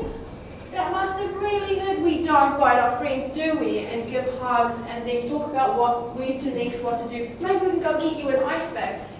This child may be sitting there screaming because you did take the book away, because you're dealing with the situation first. If they aren't screaming, they're calm enough, you may get them to help you get the ice bag and help you to take care of the person. If you were a little bit older, if the child who bit was a little bit older, I would give them more responsibility. So I would say to the child who was bitten, what can so-and-so do to make you feel better? And at the beginning, children say things like, oh, just give me a hug, and then they get clever and they say, so-and-so just needs to go and clean my room. So that technique works really well because the other person has to go do something they don't want to do, but it's in a positive way. I don't know. Who did the biting should also say sorry. It's also a tricky one, that one. Right. I agree that they have to apologize, they have to feel sorry, but it's such a balance sometimes, telling a child to say sorry and the child understanding what it means to be sorry. So you would use that judgment. You would know your child, and you would know whether or not they would understand what sorry means. I've worked with children who are used to saying sorry, so they go, sorry, and they walk away. Yeah. Because they're so used to, I can do this, I can do whatever I want, I can go, sorry, sorry, and then walk away, everything's fine. So that's a tricky one. But I do agree that they have to show empathy, they have to understand what they did is wrong, but it just... And generally, if you're asking them to say sorry for, I'm really sorry for hitting you, I won't do it again. I'm really sorry for biting you, I won't do it again. Definitely. What we've done is sort of like, if they've done something wrong, it will be a case of, right, you're going for a timeout, and if they start throwing a hissy fit about it, then you say, well, are you going to say sorry for it? And they generally say sorry. I think also in this situation, obviously, with the 2-year-old, what you need to focus on later on is scaffolding that language and making sure that you're really watching her in those social interactions to help to give her the language and empower her to be able to share and do things. So that's the way of preventing it from happening, because if they start biting, sometimes it can become a repetitive behaviour, so you really want to avoid that. So it's also putting in the pros before there is the con. So it's making sure you watch a child of that age in a social situation, trying to make sure that she is going to be okay with what's going on as much as possible. Also bite because it's evil. The younger ones, definitely. Yeah, I had a friend who worked few babies, and they would be tiny little babies, and they would bite to feel because they're teething, and also sometimes to explore. So they'd be hugging someone and then they'd bite. My nephew actually does that. He looks at you all beautifully and then he bites you. And he doesn't mean to bite, but it's like, oh, I love you, you know? Or they want to feel in their teeth. In that instance, I would think you would redirect. If it's a small baby, you would, instead of, you know, making this nice meaty flesh go on your arm to the child, give them something else they can bite. You know, could be like a teething biscuit or like I don't know what they're called, the iced. Oh, the ones that you put in the fridge? Yes, something that they can bite. You know, so that's a little bit different. Anything else? So let's just quickly recap. The situation you deal with the person who got bitten first. Make sure they're okay. It may be that you need to remove the child who bit. Maybe just pull them to one side. Remember with timeout, you need to check with your host parents what they feel comfortable with you doing and what they normally do. And on top of that, you can never ever have any of your children unsupervised. So timeout behind a closed door, not okay in any circumstance. Children don't really even need that. If you pop them a metre away from the situation where they're not involved in the social exchange, they will feel left out. And then they get to sit and watch what they miss out on as well, which is an extra bonus. So remember, time out in the same room as you. You don't necessarily have to physically look at the child, but just be aware of them. And know that they're. Anything else? And then you would help the person who bit to look after the other child. And then you would have a think about the toy, I think. Something that we talked about later on is going back to the toy later once everything's all sort of calmed down, maybe, instead of doing it straight away. Like saying, oh, we'll put that away for a little while until everything's all calm, and then we'll get it out again a bit later and work on it all together, taking turns. Definitely, and having that discussion before the toy comes out again. Now, I remember yesterday when this toy came out, something not very nice happened. Today we take turns. Just depends on the comprehension of the 2-year-old. Yeah. But anyway, if you ever have a situation where you kind of walk away feeling like, whoa, don't know what just happened, make sure you talk to your host parents when they come home. They could give you an easy, solution sometimes, so they can say, oh goodness, yeah, I've had that problem too. And together you can come up with a solution. Ask your program manager as well. We're here to help you guys. We want to make things easy for you. We have a little bit of experience too, so maybe we can give you some suggestions. So it's all about, you're not alone in this, it's all about working together and finding the best program. Perfect. Thank you all. Awesome. Go back to our seats. Alright, so techniques to guide behaviour positively. So there's many different techniques as we all shared just before. So the first one, specific praise, and encouragement, and positive reinforcement. Stephen, you talked earlier about focusing on specific behaviour that you're praising, so saying, oh, I really like the way you did this. If we say, awesome job, which sometimes I do and I have to work on, the child goes, cool, I don't know what I did, I just feel good. So praising for specific behaviour allows the child to know what you're reinforcing, what you're liking. Oh, they're liking when I did that. Awesome, I'm going to remember that for next time. So be specific with your praise. Role modelling. If you are not helping tidying, why does the child want to? So if you ask the child, let's quickly tidy up, make sure you're doing it with the child, or show through your behaviour what's appropriate or not, what is not appropriate. Redirection, we talked a lot about redirection before, to distract the child. I know you already said we should try that, or would you like to do this instead of this? Using that avenue to distract the child and redirect them. Have clear limits and boundaries. So a good example was the chocolate, making sure that, yep, not buying the chocolate today, never buying the chocolate. So you've got that clear, firm boundary, and the child knows that this is never okay and this will never happen. If you have, yep, today's okay, tomorrow's not okay, you have some trouble on your hands. Give choices rather than commands. So an example of this would be, it's time for bed and it's time to brush your teeth. So instead of saying, Jimmy, go brush your teeth, immediately Jimmy might go, I don't want to do that, I'm playing my game. If you let them know and you say, what would you like to do first? Would you like to brush your teeth first, or would you like to go to bed first? All of a sudden, Jimmy is given choices. I really want to do that one, but I'll do that one first. Yeah, there you go. So you've given choices within your boundaries and kept the child in routine and still open to do what they need to do. So giving choices rather than commands often works better, because at times you could also, if you tell a child to do something, cause some kind of power play. I don't want to do it. And then it becomes, you have to, I don't want to, you have to, and you want to avoid those situations. Do it together, be playful. So we use the example of tidying up. I bet that I will pick up the most pieces, whatever, the most puzzle pieces. I'm going to beat you. And then quickly see how many you can pick up. Make it into a game, make it fun. Give information and reasons. Explain why we do things. We need to brush our teeth because we need to look after our teeth. If we don't look after our teeth won't be clean and healthy. So the child can understand why things are done, so they can make an informed decision as such. Communicate your own feelings. So you, at the supermarket, you were saying, when you behave that way or when you're screaming, you make me feel sad. That's a good example of it. It's helping the child to understand how their actions affect you. Routines. Keeping the children in their routines makes it nice and easy for you. If a child is tired or hungry, don't take them to the supermarket. Respect their routines and respect their needs. If they eat at certain times, eat them as a child and their needs. Give children responsibilities. So we talked about the supermarket. We talked about how maybe making it part of the experience, giving them a shopping list or doing a whole activity before you even go to the supermarket about the shopping list. Give them responsibilities. It will make them feel more involved. They'll be able to enjoy it because they've got something to do. So that's what's been with that one. Change the environment. Okay? In the supermarket again, we talked about if it's all too much, taking the child to the car.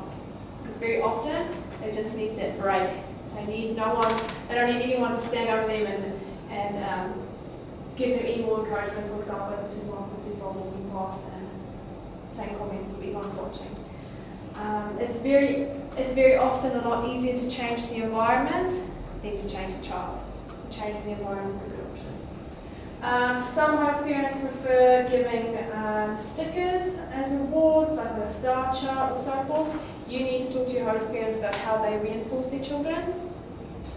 Reinforcing children's behaviour with treats and food is not a good thing.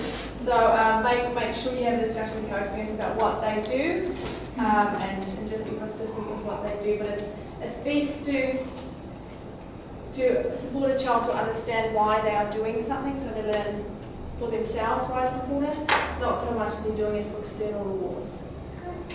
Time out, talk a little bit about that. Check with your host parent and check if they would like you to do time out with their children. Some parents are all for time out, some parents are not for time out. So just have that discussion. And last but not least, take opportunities to have fun with your children. If you know your children, if your children know you, you have lots of fun together, you've got a good relationship, then you can avoid a lot of this.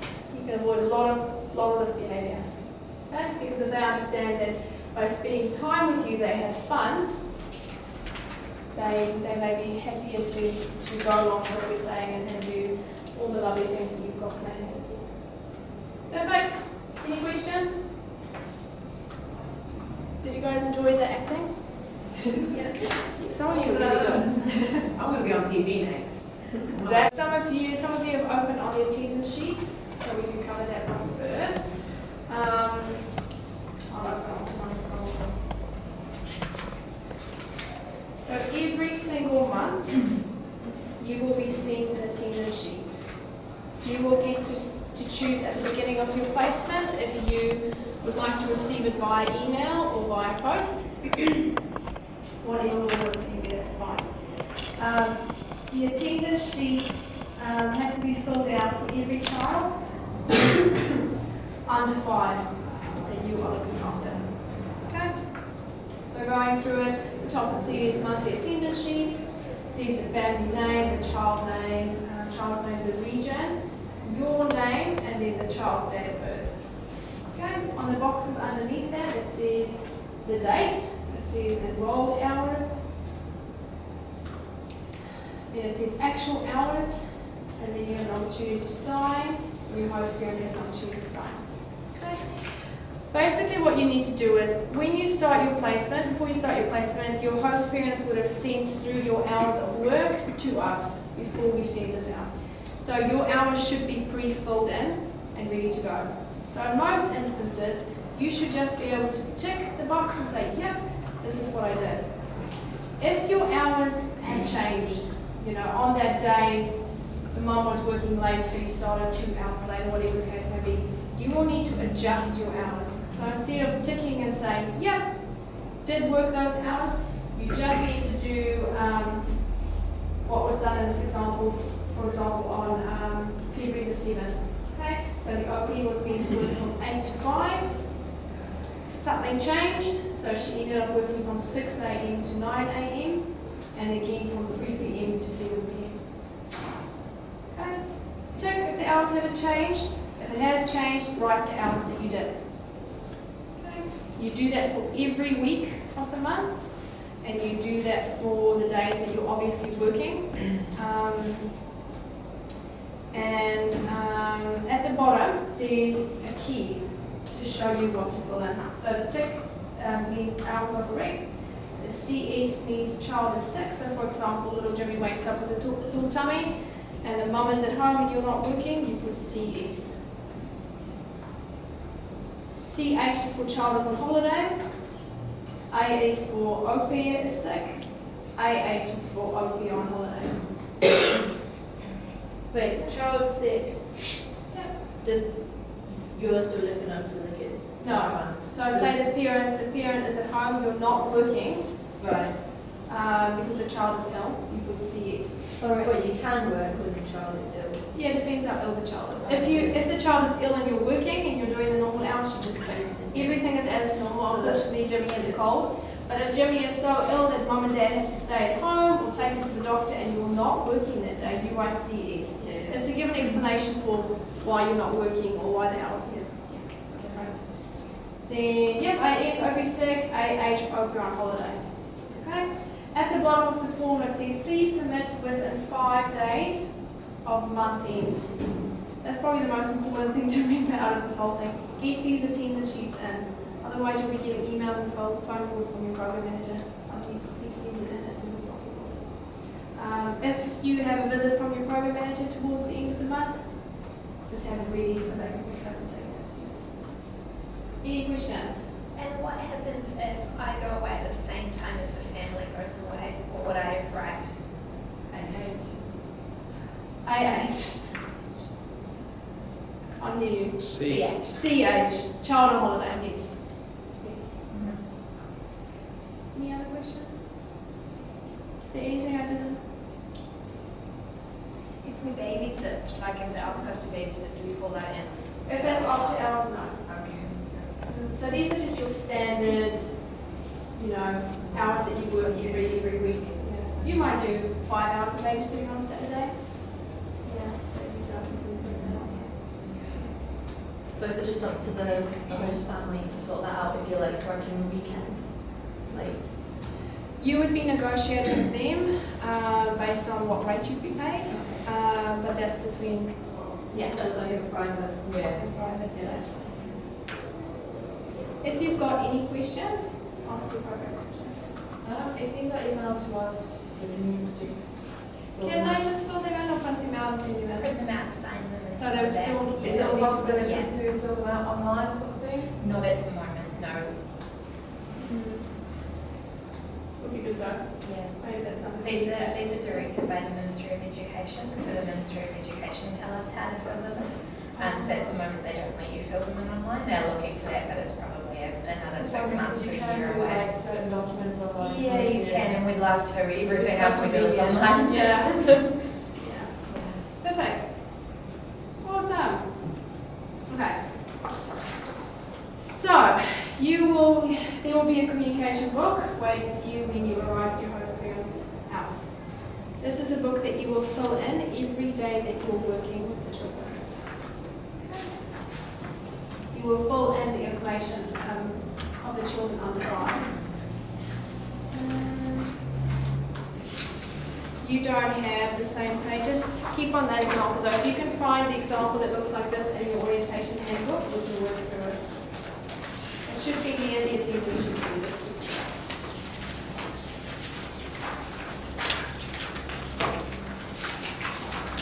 So you guys actually just behind the attendance sheet.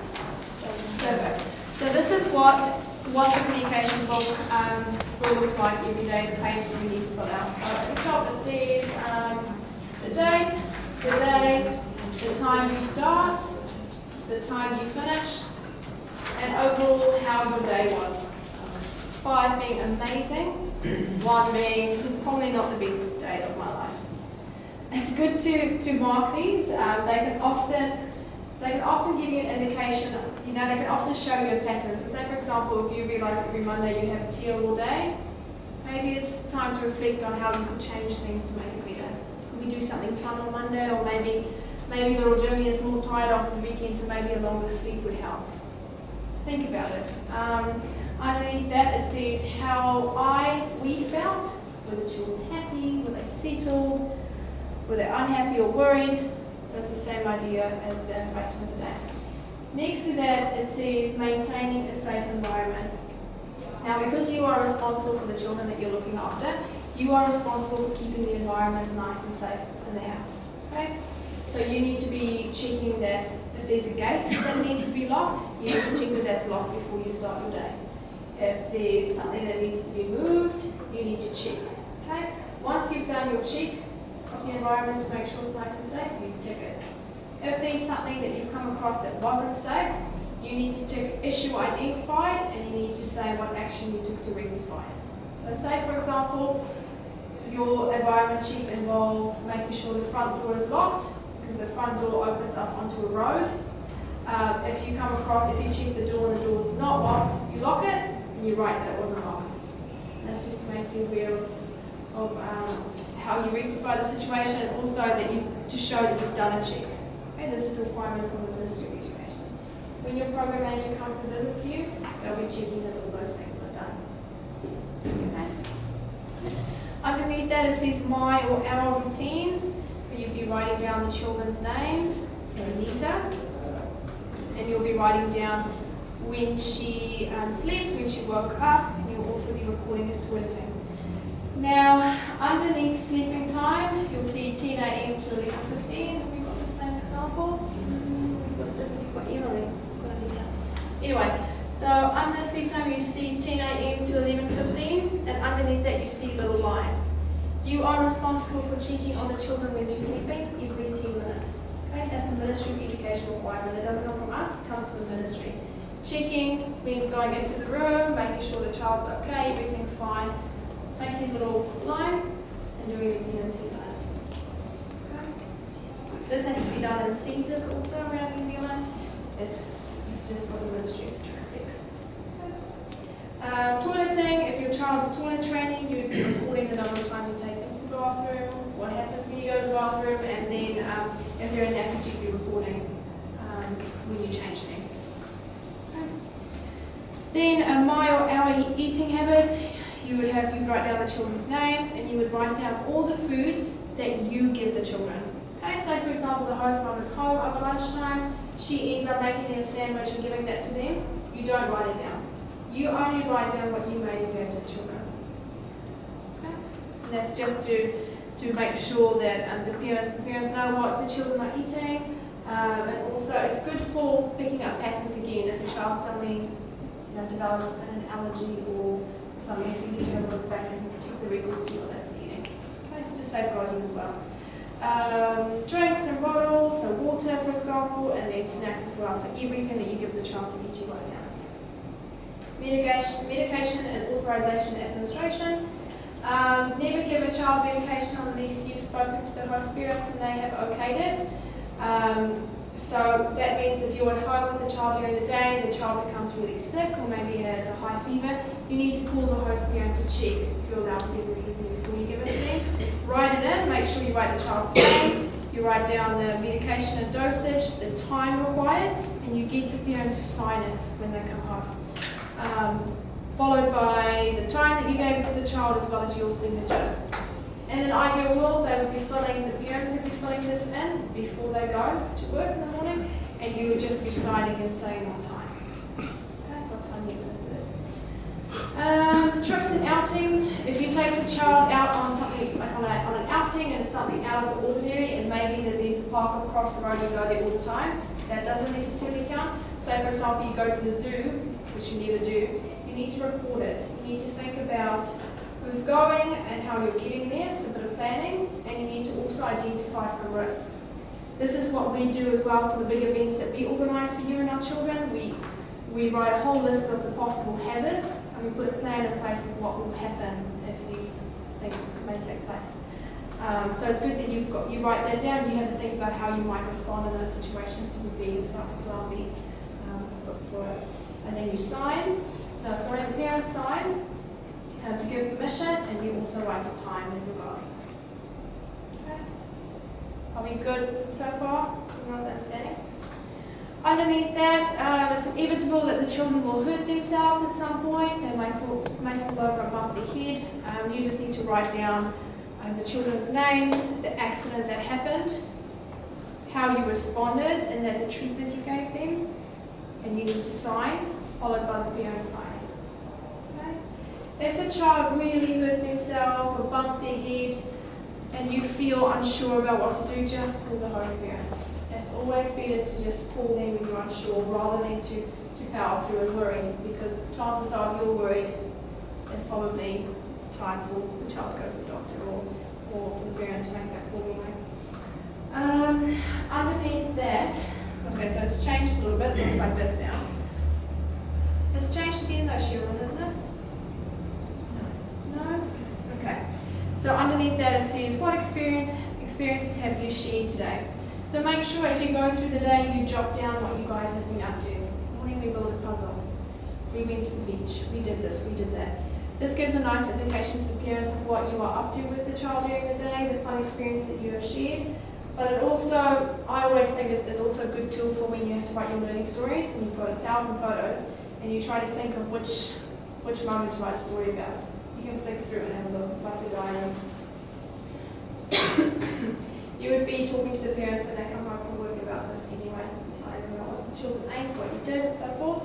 But it's good that these are recorded because when the family and program managers come, they can also have a look and have fun, have an idea of what you did together and get to share in that joy. There's also another box for parents to make comments and to let you know, maybe remind you, maybe to take the backpack to the zoo, or I really like what you did with my child today, please do this tomorrow, or whatever the case may be, so they may choose to roll that out. Any other questions? Any questions at all? No? So this is what the page would look like unfilled. You have to fill this in every single day that you're working. Okay. Perfect. Any questions? Ask your family first. Perfect. Make sure you keep this book in the kitchen or on the dining room table, always open, accessible to you. That way you won't forget about it and remember to fill it in, but it's there for the parents when they come home. Cool. Question? No? Perfect. I think it may be time for another song. Yeah? Should we all stand up and get ready for another song?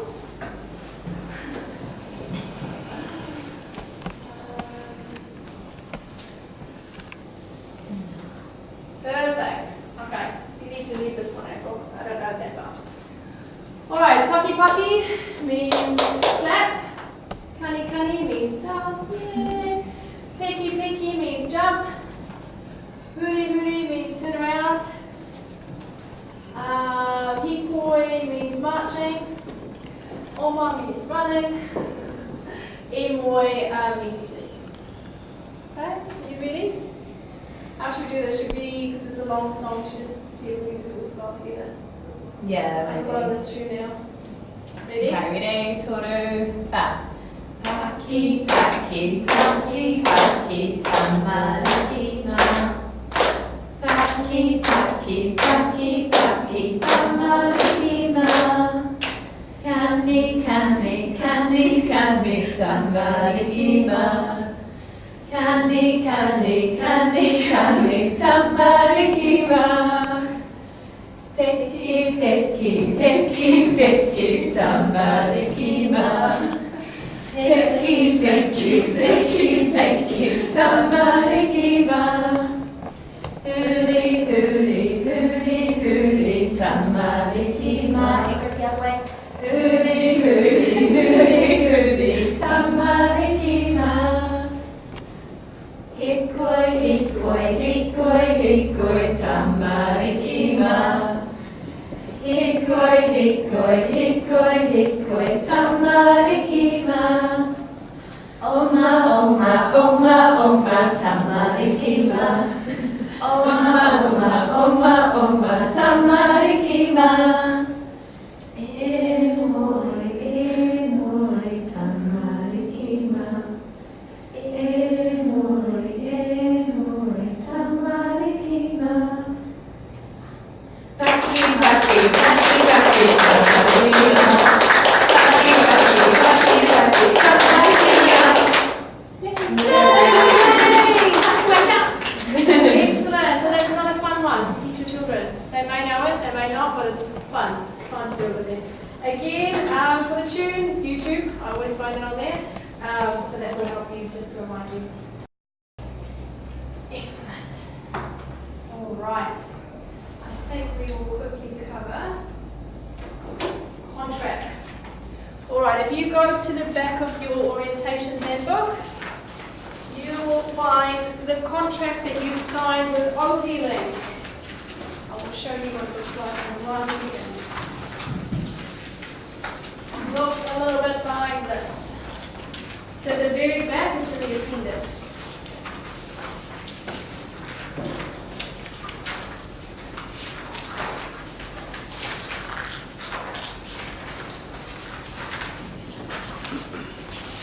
Here maybe at the start of the appendix.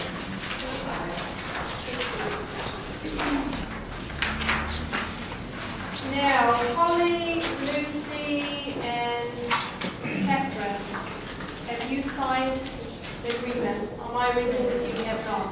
Right. Okay, and Rachel. There's no Rachel. Which one are we doing? We're just starting on one page. Yeah, the one we're doing.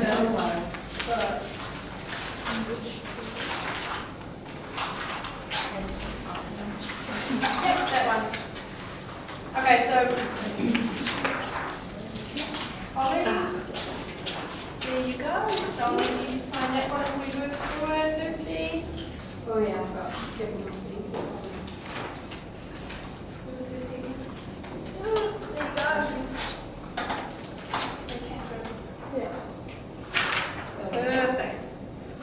Okay, I'm going to be reading through, I'm going to be highlighting some of the main things I want you to remember, but it's important that you read through the whole contract and understand what you signed. Never ever sign anything if you don't understand it. So if you're unsure about anything, make sure you read over it again and ask questions if you need. Okay?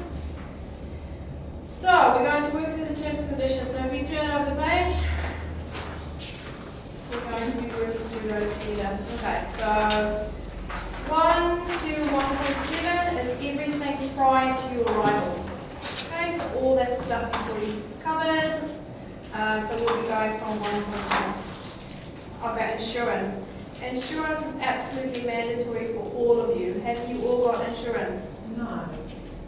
I had problems with that. You did?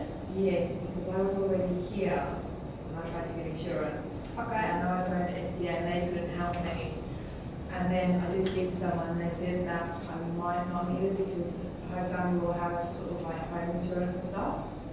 Yeah, but you still need travel insurance in case something of yours goes missing. So say, for example, something gets stolen when you're traveling around, or you end up in Yeah, but I couldn't get tricky insurance situation. because I was already here. So what happens with that? What I would suggest is you contact us at the office. So we can give you the email address that you would just email through. And we've got separate travel insurance that we can recommend to you. one. Yeah, the company one. She did say that I could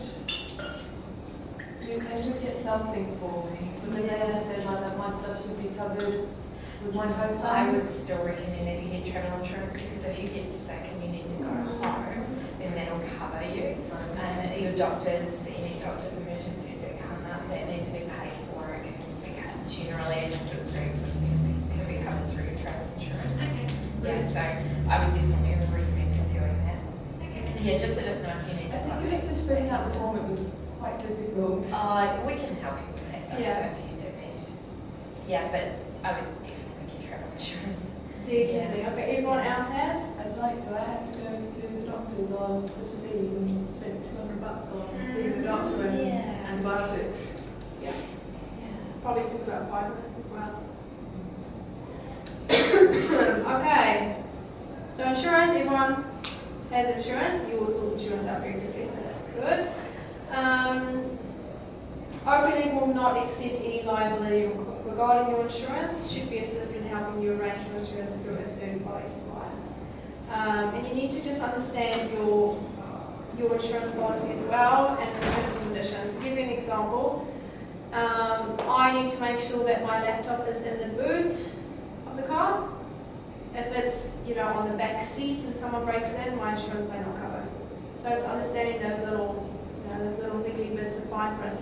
Also making sure that your host parents have your insurance company, the name, and who to contact if you end up in the hospital or you're unwell or something happens. So make sure you give that information to your host parents. Perfect. Okay, 1.9 employment tax. You understand that whilst working as an OP in New Zealand, you are the employer of your host family and not OP Link. You understand that any advice given by us or our partners concerning taxation or your employment relationship with your host family is in good faith and is not professional legal advice or binding in any way. As such, we accept no liability for losses incurred by you as a result of the advice given by us concerning employment and taxation. We strongly recommend that you should seek independent legal advice if you would like formal clarification or confirmation of any aspect of your employment relationship with your host family. Okay, everyone happy with that? You must give 4 weeks notice to your host family if you decide to end the contract, if you decide to resign, which just means 4 working weeks. Notice given on 4 working weeks before you actually end your employment. Before that happens, you would need to be in close communication with your program manager because we would want to sort out any issues or any of the reasons why you may want to move on, maybe easily resolved through mediation or discussion with the host family. So always keep us in mind if there's something we can help you with. The last thing we want you to do is just resign quickly because you're not having a good time, when there is something that we can help you with to make it simple and easy for you. So always stay in touch with us so we can help you. We'll move on to 1.10, resigning from your employment. So I covered that a little bit. If you resign from your employment, you may be eligible for a rematch with another host family as per our program. Resign from your employment, you may be eligible for a rematch with another host family as per our program and as set out in this agreement. If you resign from your employment and exit our program, you may be liable to pay us cancellation charges as outlined in this agreement. Resigning from your employment as an OP will mean that you will forfeit your completion bonus. So we'll be talking about completion bonuses for a little more this year. 1.11, you can read in your own time. 1.12, working hours. You will not work more than 45 hours a week and a maximum of 10 hours a day unless you negotiate an additional babysitting hours directly with your host family at your discretion. If you and your host family are enrolled in our OP 123 or OP Words programs, then you must work a minimum of 30 hours per week. If you and your host family are enrolled in our OP Assist program, then you must work a minimum of 25 hours per week. As an employee, you are entitled to annual holidays, public holidays, and sick leave from the employer, as set out in the New Zealand Employment Law. Any questions? So the first 6 months, if you become unwell, you don't have any sick leave. That's the same for me. In the first 6 months of the job, you don't get any sick leave. So if you need to take a day off, it's unpaid. Okay. After 6 months, you have 5 sick leave days. Okay, that are paid, which means that if you take a sick day, you get paid for that day as usual. 5 of those off 6 months. You also get annual holidays, and that will depend on how long your placement is. Okay, program participation. So every region we have fun and exciting events that we plan for you guys. We've got children's outings, for example, the zoo to Kelly Tolton's, which is an aquarium, lots of fun things. We've got OP outings. So for example, we've gone to Waitomo Caves. We've taken our OPs there. We also have professional learning events that take place place every month, and they can be fun things like self-defense classes, or an evening around toddler development and some activities that you can do with them. Those are all really fun things that we do, and we encourage you to come along. We also have weekly play groups. In Auckland, we've got one pretty much every day. We've got a music group as well, so they're nicely spread out. So you're very welcome to attend, and we really encourage you to attend. The more you come along to these kind of events, the more fun your children have, the more people you meet, the more you get to hang out with us and we get to know you. So we really encourage you to embrace the resources that we have available. 1.14, work duties as an au pair, the safety and well-being of the children in your care is paramount. Your typical work duties include, but are not limited to,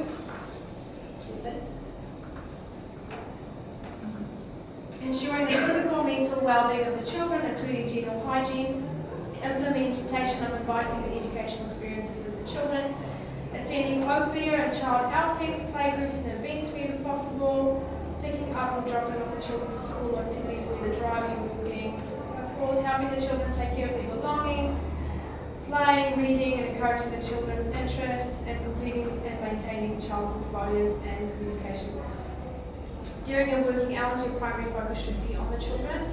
You will also be asked to maybe clean the children's rooms, change their sheets, do their washing, prepare meals, and the rest of the house is you share with the host family, so it's give and take. So you may need to take turns to clean general areas, to tidy the kitchen, to cook dinner. So that comes down to being flatmates, but your responsibility is to tidy up after the children. So if they've made a nice massive mess, they're a little bit older, get them to help you tidy it up, but you're responsible ultimately to make the area nice and easy for people that come on. So that's one of your responsibilities. If there's ever something you get asked to do that you're not 100% sure about, instead of saying yes straight away, just check with your program manager. Very often, companies try to be really nice at the beginning and they say yes to a whole lot of things that they can actually not manage. So avoid falling into that trap and have a chat with your program manager and see how you can work your schedule out. There is give and take. The more you help the parents, the more they may be willing to have you take a day off, to have a long weekend. So there's definitely give and take. And it's all done through negotiation, so just keep your communication clear as well. 1.16, communication and mediation. You agreed to discuss household rules, timetables, routines, and methods of child discipline with your host family upon arrival. When you get to your host family this weekend, next week you'll have a first visit planned with the host parents and your program manager, and together you'll work through all the expectations of the placement. I encourage you to ask lots of questions, make sure you understand everything. It's a good time to set that expectation and know what you need to be doing in your role, so make sure there's lots of good communication happening. You understand that regular and open communication with your host family is paramount in building a good working relationship. If you experience a breakdown in communication or have expectations that are not being met by your host family, then you will ensure that we are informed properly, and you will enter a process of mediation in good faith if advised by us to do so. It is your responsibility to notify us immediately of any problems or issues. Leave New Zealand in accordance with your visa and not endeavour to stay longer than the duration of your visa. If you wish to exit our program, thereby terminating this agreement that we're now reading, and resign from employment prior to completing your full placement term, you must provide us with at least 4 weeks written notice. So we talked about that a little bit before. It needs to be in writing. Should you wish to exit our program and no longer reside with your host family or remain as the employee, also you will not be eligible to receive your completion bonus, and we may enforce cancellation charges as outlined in this agreement. Cancellation charges will not be applied by us if you have justifiable cause for exiting our program early. However, this is at our sole discretion. Any questions about that? We'll be covering the actual costs in a second, but we do take it very seriously if you just decide to leave our program. Like I said, we do really want to work it out. If you've had an unpleasant experience with your host family, you've tried everything you can, and it's just not working out because you're not a right fit, we would love to find you another family and make sure this experience is good for you instead of you just leaving our program. So lots of talking again with your program manager, okay? We're here to support you guys. 1.18, rematch policy. OPLink has a rematch policy for our PSMO program. This policy is designed designed to help ensure your enjoyment and safety throughout your stay in New Zealand. Our rematch policy will assist you in placing with another host family and includes, will assist you in the process, will take you through, will offer you 5 nights free accommodation in a backpackers if you need to leave the family quickly, or you have 5 nights that you need to just find a different place to stay before you move in with your host family. If finding you a family takes more than 5 days, you will be responsible for paying for your own accommodation for the rest of the time until we have found you a host family, so be aware of that. We will help you to find another host family, we'll offer you support. For the German girls, we even have a German girl in our office called Lily. She helps our rematch girls very, very much, so please let us know how we can help you in any way. Perfect. Any questions about that? Just carries on here to say, if you require temporary room and board for more than 5 days, you'll be required to pay for the balance. So we talked about that. You understand that we are not liable for any other costs that you may incur during your rematch, and that we will not pay your open wage during the weeks while you're waiting to be rematched with the new host family. We will endeavour to rematch you within a reasonable time frame. However, we are unable to rematch you with the new host family. We may terminate this agreement. Any questions? So you can cover the rest in your own time. 1.22, responsibility for safety. Okay. You are in a new country. Very important. A few of you, English is your second language. Make sure you're safe. Make sure you're aware. Make sure when you go out to town, you have a way of getting home. Be responsible. If you need help, let us know. But just make good choices. Look after yourself. Look after your belongings. A lot of bags get stolen, just like anywhere else. So look after your things. Don't just leave them somewhere. So be very sensible with your visitors. 1.23, abuse, neglect, and inappropriate behaviour. OPNA has no tolerance policy regarding verbal or physical abuse, bullying, family violence, child neglect, or any other form of illegal or inappropriate behaviour such as drug use and a whole lot of other things. We also have no tolerance policy concerning physical discipline of children. This includes hitting, spanking, biting, or any other forms of physical correction, no punishment. You understand that if you act in any of these ways, in a way that's deemed inappropriate by us, we will have the right to take the following actions. Immediately remove you from your host family without notice, terminate this agreement, report any illegal activities, and any neglect. Any questions? 1.25, no smoking policy. OPNA has a strict no smoking policy, as no plea smoking cigarettes or cigars could result in your immediate dismissal and termination of this agreement. 1.26, defamation of confidentiality. You agree not to make any malicious, false, misleading, or defamatory written or verbal statements about us. You will ensure you adhere to strict confidentiality concerning any actions that we take under this agreement or during mediation. Any comment or statement made to a third party by you concerning actions taken by us under this agreement will be considered a breach of confidentiality. You accept liability for any breach of confidentiality. Say, for example, you're going through a dreadful time and a couple of things have happened in your family, in your host family, and you've been very much affected by it and upset by it. Make sure you talk to your family program manager. That's what we're here for. If you go out and tell all your friends about what has happened, you are breaching confidentiality. Okay? Because the family situation is private, it's your working environment, you can't move out of that environment and share information. So if you need support, come to us. That's what we're here for. And we will have the resources and the knowledge to support you. Okay? Even cry on your shoulders. But you cannot go and talk to other host parents or other OPs, because that will be breaching confidentiality, and we do take that very seriously. Okay, the rest you can read in your own time. 2.3, completion bonus. You are entitled to completion bonus in recognition of a successful placement term with your host family and as a contribution towards your flight home. You must agree on the length of the placement, so all of you should know how long you're in New Zealand for with your host family. The completion bonus is $20 New Zealand per week and is prorated over the length of the placement term. For example, for a 12-month placement term, the net completion bonus is 1,014 New Zealand dollars. Okay, in other words, 20 times 52. The completion bonus is paid at the end of the placement term by the host family to the au pair. You must complete your full placement term to receive your completion bonus. You will not be paid this bonus should you fail to complete your full placement term with your host family, or if you breach this agreement. You must complete all individual child attendance sheets and fully participate in our program as per that clause that we read earlier.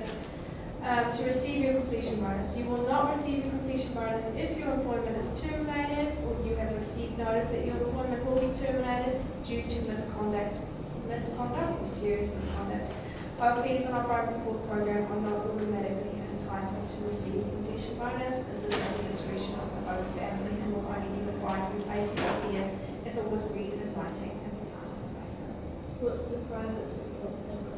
It's, you would know if you're on it, it's when the family found you outside of OB-Link and then signed you up on OB-Link.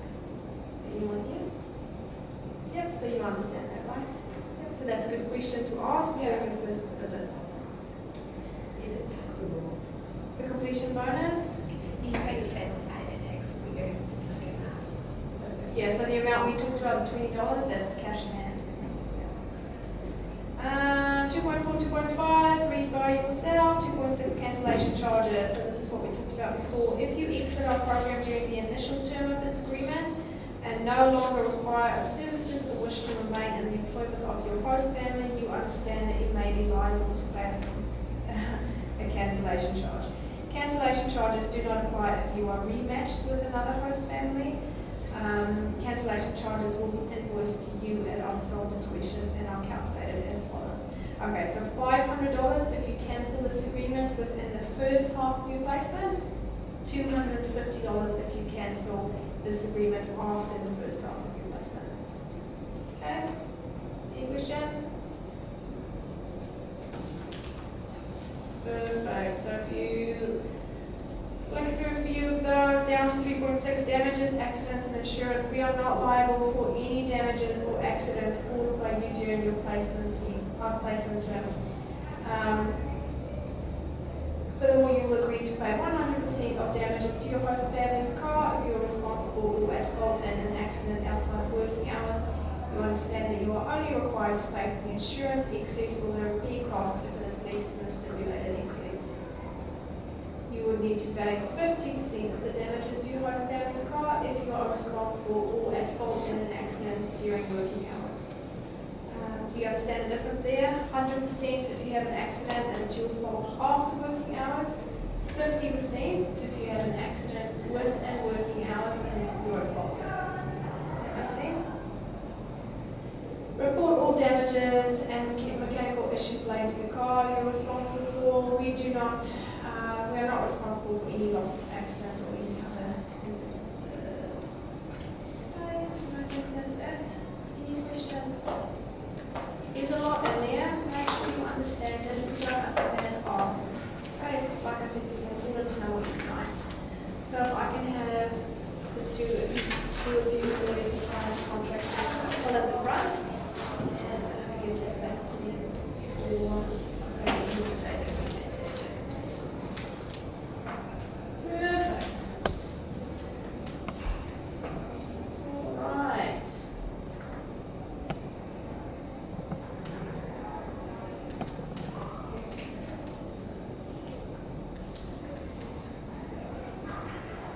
Got one more presentation left over. It's a nice little fun one. How are we all feeling? Good? You are all very good listeners.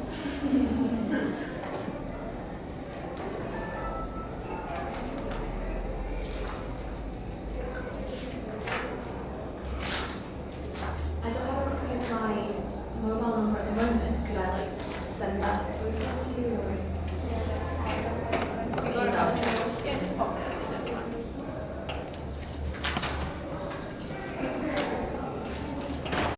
Oh, do you want your first parents? Yeah, that's fine. Okay. Perfect. Excellent.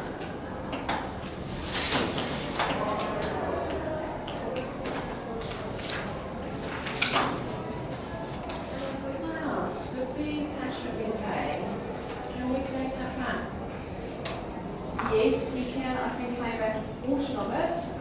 What you need to do is you need to see if your family has a payment in a payment, which is a system that we have in place to do all the taxes. Otherwise, you need to keep your own record, or the family needs to keep a record of your payments. You need to contact the IRD, who is our revenue, who does all the tax. Either replace that, and they will send you form or email you to the form for the actual pay slips. And you should get that. You just can't claim tax back here in New Zealand and in your home country as well. You have to choose which one you're going to claim from. They won't let you claim in both. So if you want to claim tax here, absolutely fine, but you just can't claim it back home as well. Does that make sense? I don't know how No, it doesn't, because obviously while I'm here, I'm not paying tax in the UK. Yeah, but it might be different for the UK. I'm not 100% sure, but I know particularly for German girls, they can't claim tax here and they claim it again when they get home because they're double claiming. So you can only claim one time. Yeah, but you can just check with the government. Yeah. I'm trying to look online, and I know that he says like once you've finished working, nothing more to do with us. No, I just give them a call. They're much more helpful. I find reading everything really confusing. They will have a number on the website, otherwise just ask them running. You should give them a call, explain the situation, they should be able to guide you a little bit more. There's definitely a form to fill in, and that your tax process to do with there's so many codes. Perfect. Alright, next one is the fun one, food and nutrition and how to go on. Yay! Alright, so kai is the Maori word for food. So you may hear at playgroups we say it's kai time, it's time for food. Kai time is a happy time, we sit down and we share and we eat. Barbecues. In New Zealand, I mean, we're slowly stepping into winter a little bit, but we love our barbecues. We have lots of barbecues. Over summer, a lot of people have a barbecue every single night. As a standard, probably every single weekend. So you'll have your host dad on barbie, cooking some sausages or steak, whatever the case may be, burgers. So it's something that we enjoy. Hangi is an earth oven, so it's kind of like a big massive earth oven that you pop vegetables inside. So you dig a big hole, put the vegetables down, you cover it up again, and it takes how long? A few hours to 8 hours. 8 hours to cook the vegetables. This is a traditional thing that's done at marae's, like meeting houses. It's not something that your family would be doing in the backyard, so you won't be asked to dig a big hole. But it is something magical to go and experience. There are a couple of places, I think Rotorua, I don't know where the other one is, where they offer hangis. So it's a nice cultural experience that I recommend you do try. If you are staying in Auckland in a few months' time, we'll be going on a trip to a marae, and you will be able to experience a hangi and try it together with us. I didn't realise they do a hangi on that trip. Yeah. Yum, I'm going on that one. Fish and chips. We love fish and chips in New Zealand. We love it. We go down to Dairy, which is like a corner shop, like a local shop, where you can buy just odd bits and bobs, and they often sell fish and chips. And they come wrapped in newspaper or similar paper. And very often we go down to the beach, we open it up on the beach, and we sit down with our families and we eat fish and chips together. It's something that we enjoy. So if our parents might say, can you go down to the shop and get us some fish and chips? Meet us at the beach? That's quite normal. Hopefully with the weather, that can still take place. Okay, portion sizes. When you think about food, always remember that your stomach is the size of your fist. Okay? So if you are feeding children, tiny children, you're going to have tiny stomachs. Okay? So perhaps dishing up a big plate is not ideal. So just consider that in the process as well. Have you all heard about 5 plus a day? Excellent. You've got that in the UK? Yep. For those of you who don't know, 5 plus a day refers to having more than 5 veggies and fruits a day, okay, as a general rule. So thinking about how you can incorporate vegetables and fruits into the children's lunch boxes, morning teas, dinners, to ensure they have more than 5 veggies or fruit a day. Okay? Obviously veggies would be the best. Also remembering that drinking juice has a lot of sugar in it, so always offer your children water or milk, water preferably. also dried fruit can also have a lot of sugar in that as well, so maybe a better snack would be fresh piece of fruit. Who's from Germany? You are going to be very disappointed with our bread and cereal selection. We don't have as many as you do, but I have been told that Pack and Save, which is a supermarket that we have in New Zealand, it's a big yellow building. You see it? It's the cheapest, exactly. A lot of parents choose to shop there, but they also have some German bread apparently. Have you found some German bread? No. Really, German bread? Probably not like how you know it, but the closest you can get to it maybe.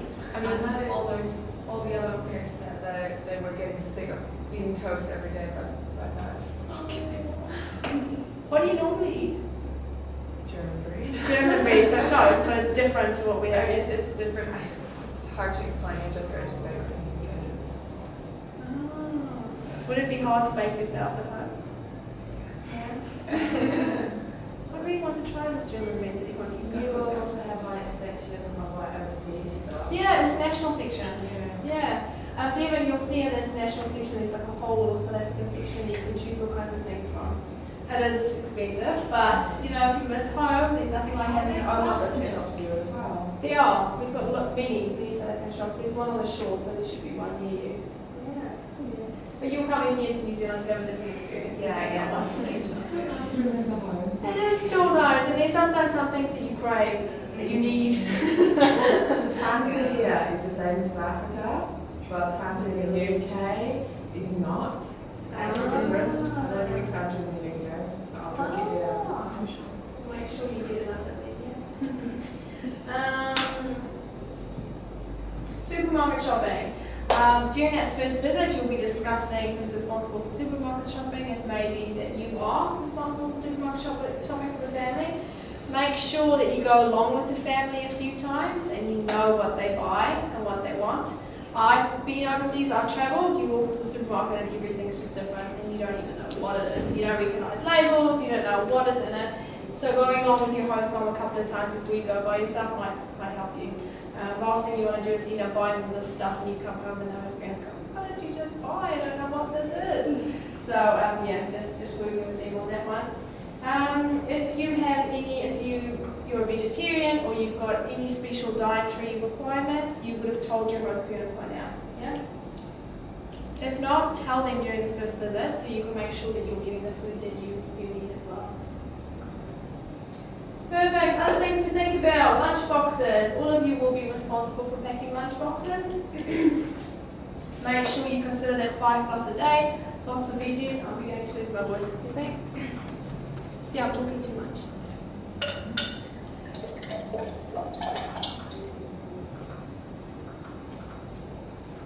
So making sure you consider that 5+ a day, lots of veggies and lots of fruits. Make the lunchbox nice and colourful. That's always a good way to make sure you've got all the different food groups in there. And make it fun. Make little heart-shaped sandwiches if that's going to make the child have a lovely lunchtime. You know, think about how you can be creative and how you can, what ideas you can find for lunchboxes. Time frames. If children refuse to eat, be sure to provide food to the children when they normally used to eat food. It can be tricky with encouraging some children to eat if there are specific things that they don't want to eat, but just talk to the host parents about that. But keeping them in routine is very important, offering food when they normally have food. Who has a tiny little baby at home that they'll be looking after? Perfect. How old? Oh, you're going to have a good time. Making sure when you give your little baby a bottle, you're holding the baby, and it's a very special time when you're feeding the child, so make sure you've got that special time when you can look into each other's eyes, you can have that special quiet moment sitting together for the child to eat. Never a good idea to put the child to bed with a bottle. Okay, tikanga, beliefs and how we do things related to food. We don't believe in sitting on tables. Tables are for food, not for behinds. Okay. Some host families may also have a problem with you using food for play. So you just need to talk to them about that and make sure that they're happy for you to make spaghetti necklaces or whatever the case because some people do feel it's a waste. There are a lot of hungry people in the world, and if we play with food, it's disrespectful. Just check with your husband. Food poisoning, you will be preparing dinners for your family, so make sure you know what a chicken should look like when it's cooked. Make sure the juices run clear, you don't leave any red meat on there if it's chicken. And just being very clean in your practices. Making sure you also store the food correctly. And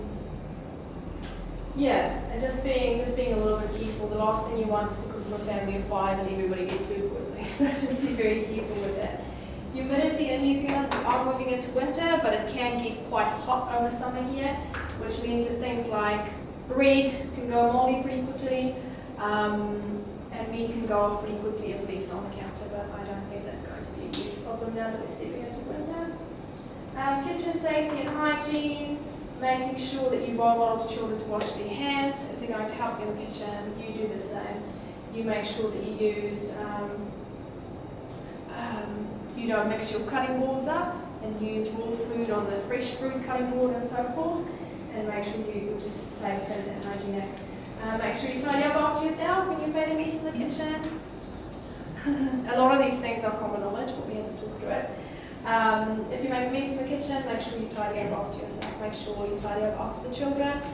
The last thing that host parents would want is arriving home to a big, beautiful, massive mess. Beautiful tower of food scraps and mess. So just make sure you've got all of that clean up.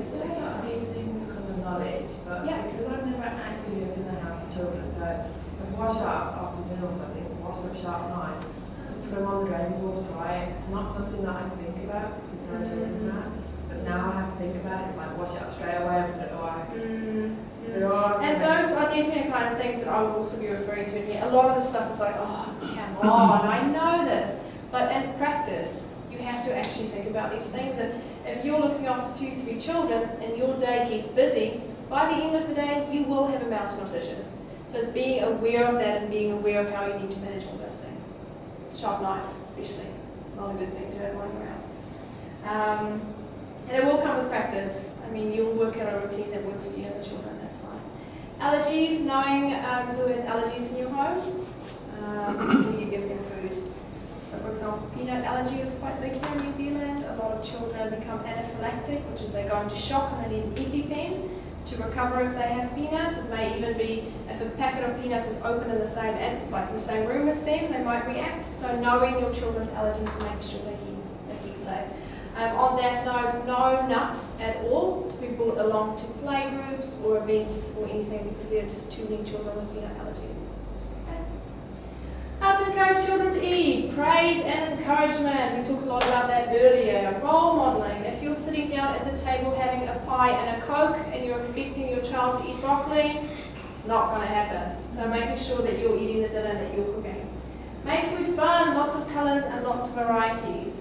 I had an au pair who came to playgroup recently, opened the lunchbox, and it was the most amazing lunchbox I've ever seen in my life. There were little crackers with hummus, there were tiny little carrot sticks cut into different shapes. There was an apple turned into a rose. It was extreme, it was amazing. I'm not expecting that, but make it fun. I was amazed, I've never seen anything like that in my life before. And also try getting the children involved in making food. Make food bags, get them involved in cooking and helping in the kitchen, and then they'll also understand why we put dishes away at the end, or what goes into food. And taste testing. Let's do a little taste testing every now and again when we cook. I'm sure they'll like it. Talking about taste testing, I have got a few treats for us today to share and indulge in. So I'll pass this around. These are a few New Zealand lollies. So have a try. That's the best thing about travelling, eating all the food from a new country. Who has heard of Marmite? Yeah, of course the UK and the South Africans. Who likes Marmite? It's a bit of a love-hate relationship with Marmite. People either love it or they absolutely can't stand it. Marmite is a yeasty spread. It's black in colour and it's very strong. It has a very strong salty taste. So give it a try, see if you like it, and if you put it on children's toast or fresh bread, children like to eat it in all different ways, put just a little bit on. If you cover the whole piece of bread in black Marmite, I'll tell you, it is not eatable. Just put a little bit of Marmite on there and they tend to love it. Kiwi fruit, we love kiwis in New Zealand. We ourselves Kiwis. We have Kiwi fruit. We have teams, sports teams called Kiwis. We're all about the Kiwis. But they're not from here, are they? Say again? They're not from here, are they? No, I think they came from China or somewhere. Yeah, we'll claim it though. We'll take that and run. We've got ice cream called Hokey Pokey that has little combs of honey inside. Give that a go, that's delicious. We also have these little, it's chocolates with an orange, is it the other way around? Is that chocolate? Orange. Pardon? Is it like Jaffa cakes? I don't know. In the UK, Yeah. it's a biscuit with a bit of orange. It's Oh, no, these are little chocolate balls that are orange flavored. great. Yeah, I love them, I eat them all the time. And then also we've got pineapple buns, which is pineapple, not fresh pineapple, tastes like pineapple, and covered in chocolate. So I think there might be some actually in there. What's the bird in? I think that's really good.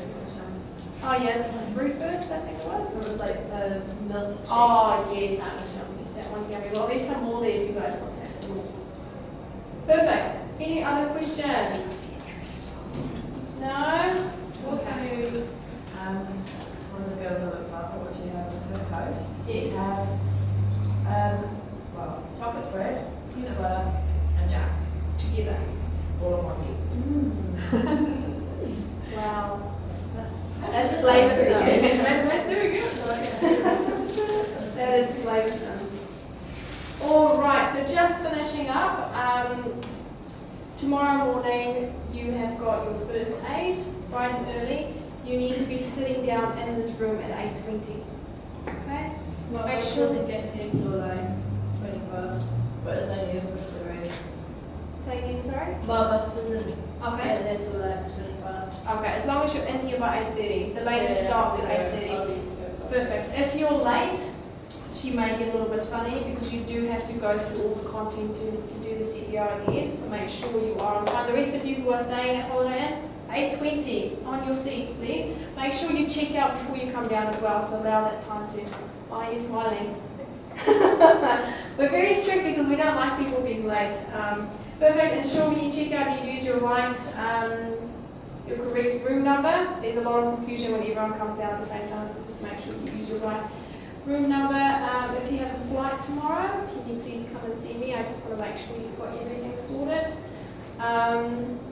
Pass ride will be in here at 1:15 and we'll start at 1:15.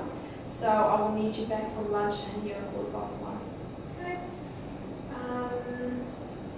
Those of you going on the trip this afternoon, he picks us up at 4:30, so I need you down in the lobby at 4:20. Okay, those 5 girls. I also need you to finalise the payments. Those who are paying, so please remember to come and see me after this. Just remember to take a jacket as well. Yes. Or a coat because it will get quite cold. Definitely, and make sure you're wearing shoes that you can walk in comfortably. High heels may not be such a good idea. If the weather's nice, which I think it will be, he will take you up an inactive volcano. So it's just a little bit of a walk up, so make sure that you've got comfy shoes. I don't really need anything like this. Okay. I think that is it. Beautiful, beautiful. Yeah. I got taken up there one night, I was told to close my eyes all the way up. Yeah, it's stunning. It's such a lovely view. You can see the whole walking place. Perfect. All right, so I'll end on his. I don't know what pass rate has been. Sorry, you missed it this morning. They come in and talk to you about New Zealand road rules. Okay? They just take you through how you drive. Give you some tips. We have to do that because I'm already drunk. It's best to get a refresher. Yeah, it's best to sit through it and to make sure. There are a lot of things that I sometimes listen to and I go, oh my goodness, I didn't know I'm supposed to do that. I've driven here for the last 10 years. So it's good to stay and just sit on all that. Yeah. And when will it all be over tomorrow? Tomorrow, 3:30, isn't it? Yeah, 3:30. I'm glad to see you guys still smiling. That's very good. Okay, remember to have lots of fun and eat lots of food. That's what I always eat. Yeah, perfect. So I'll see you guys in here at 1:15. Lunch will be served just outside the door again. I know there is someone with an allergy or a specific meal choice.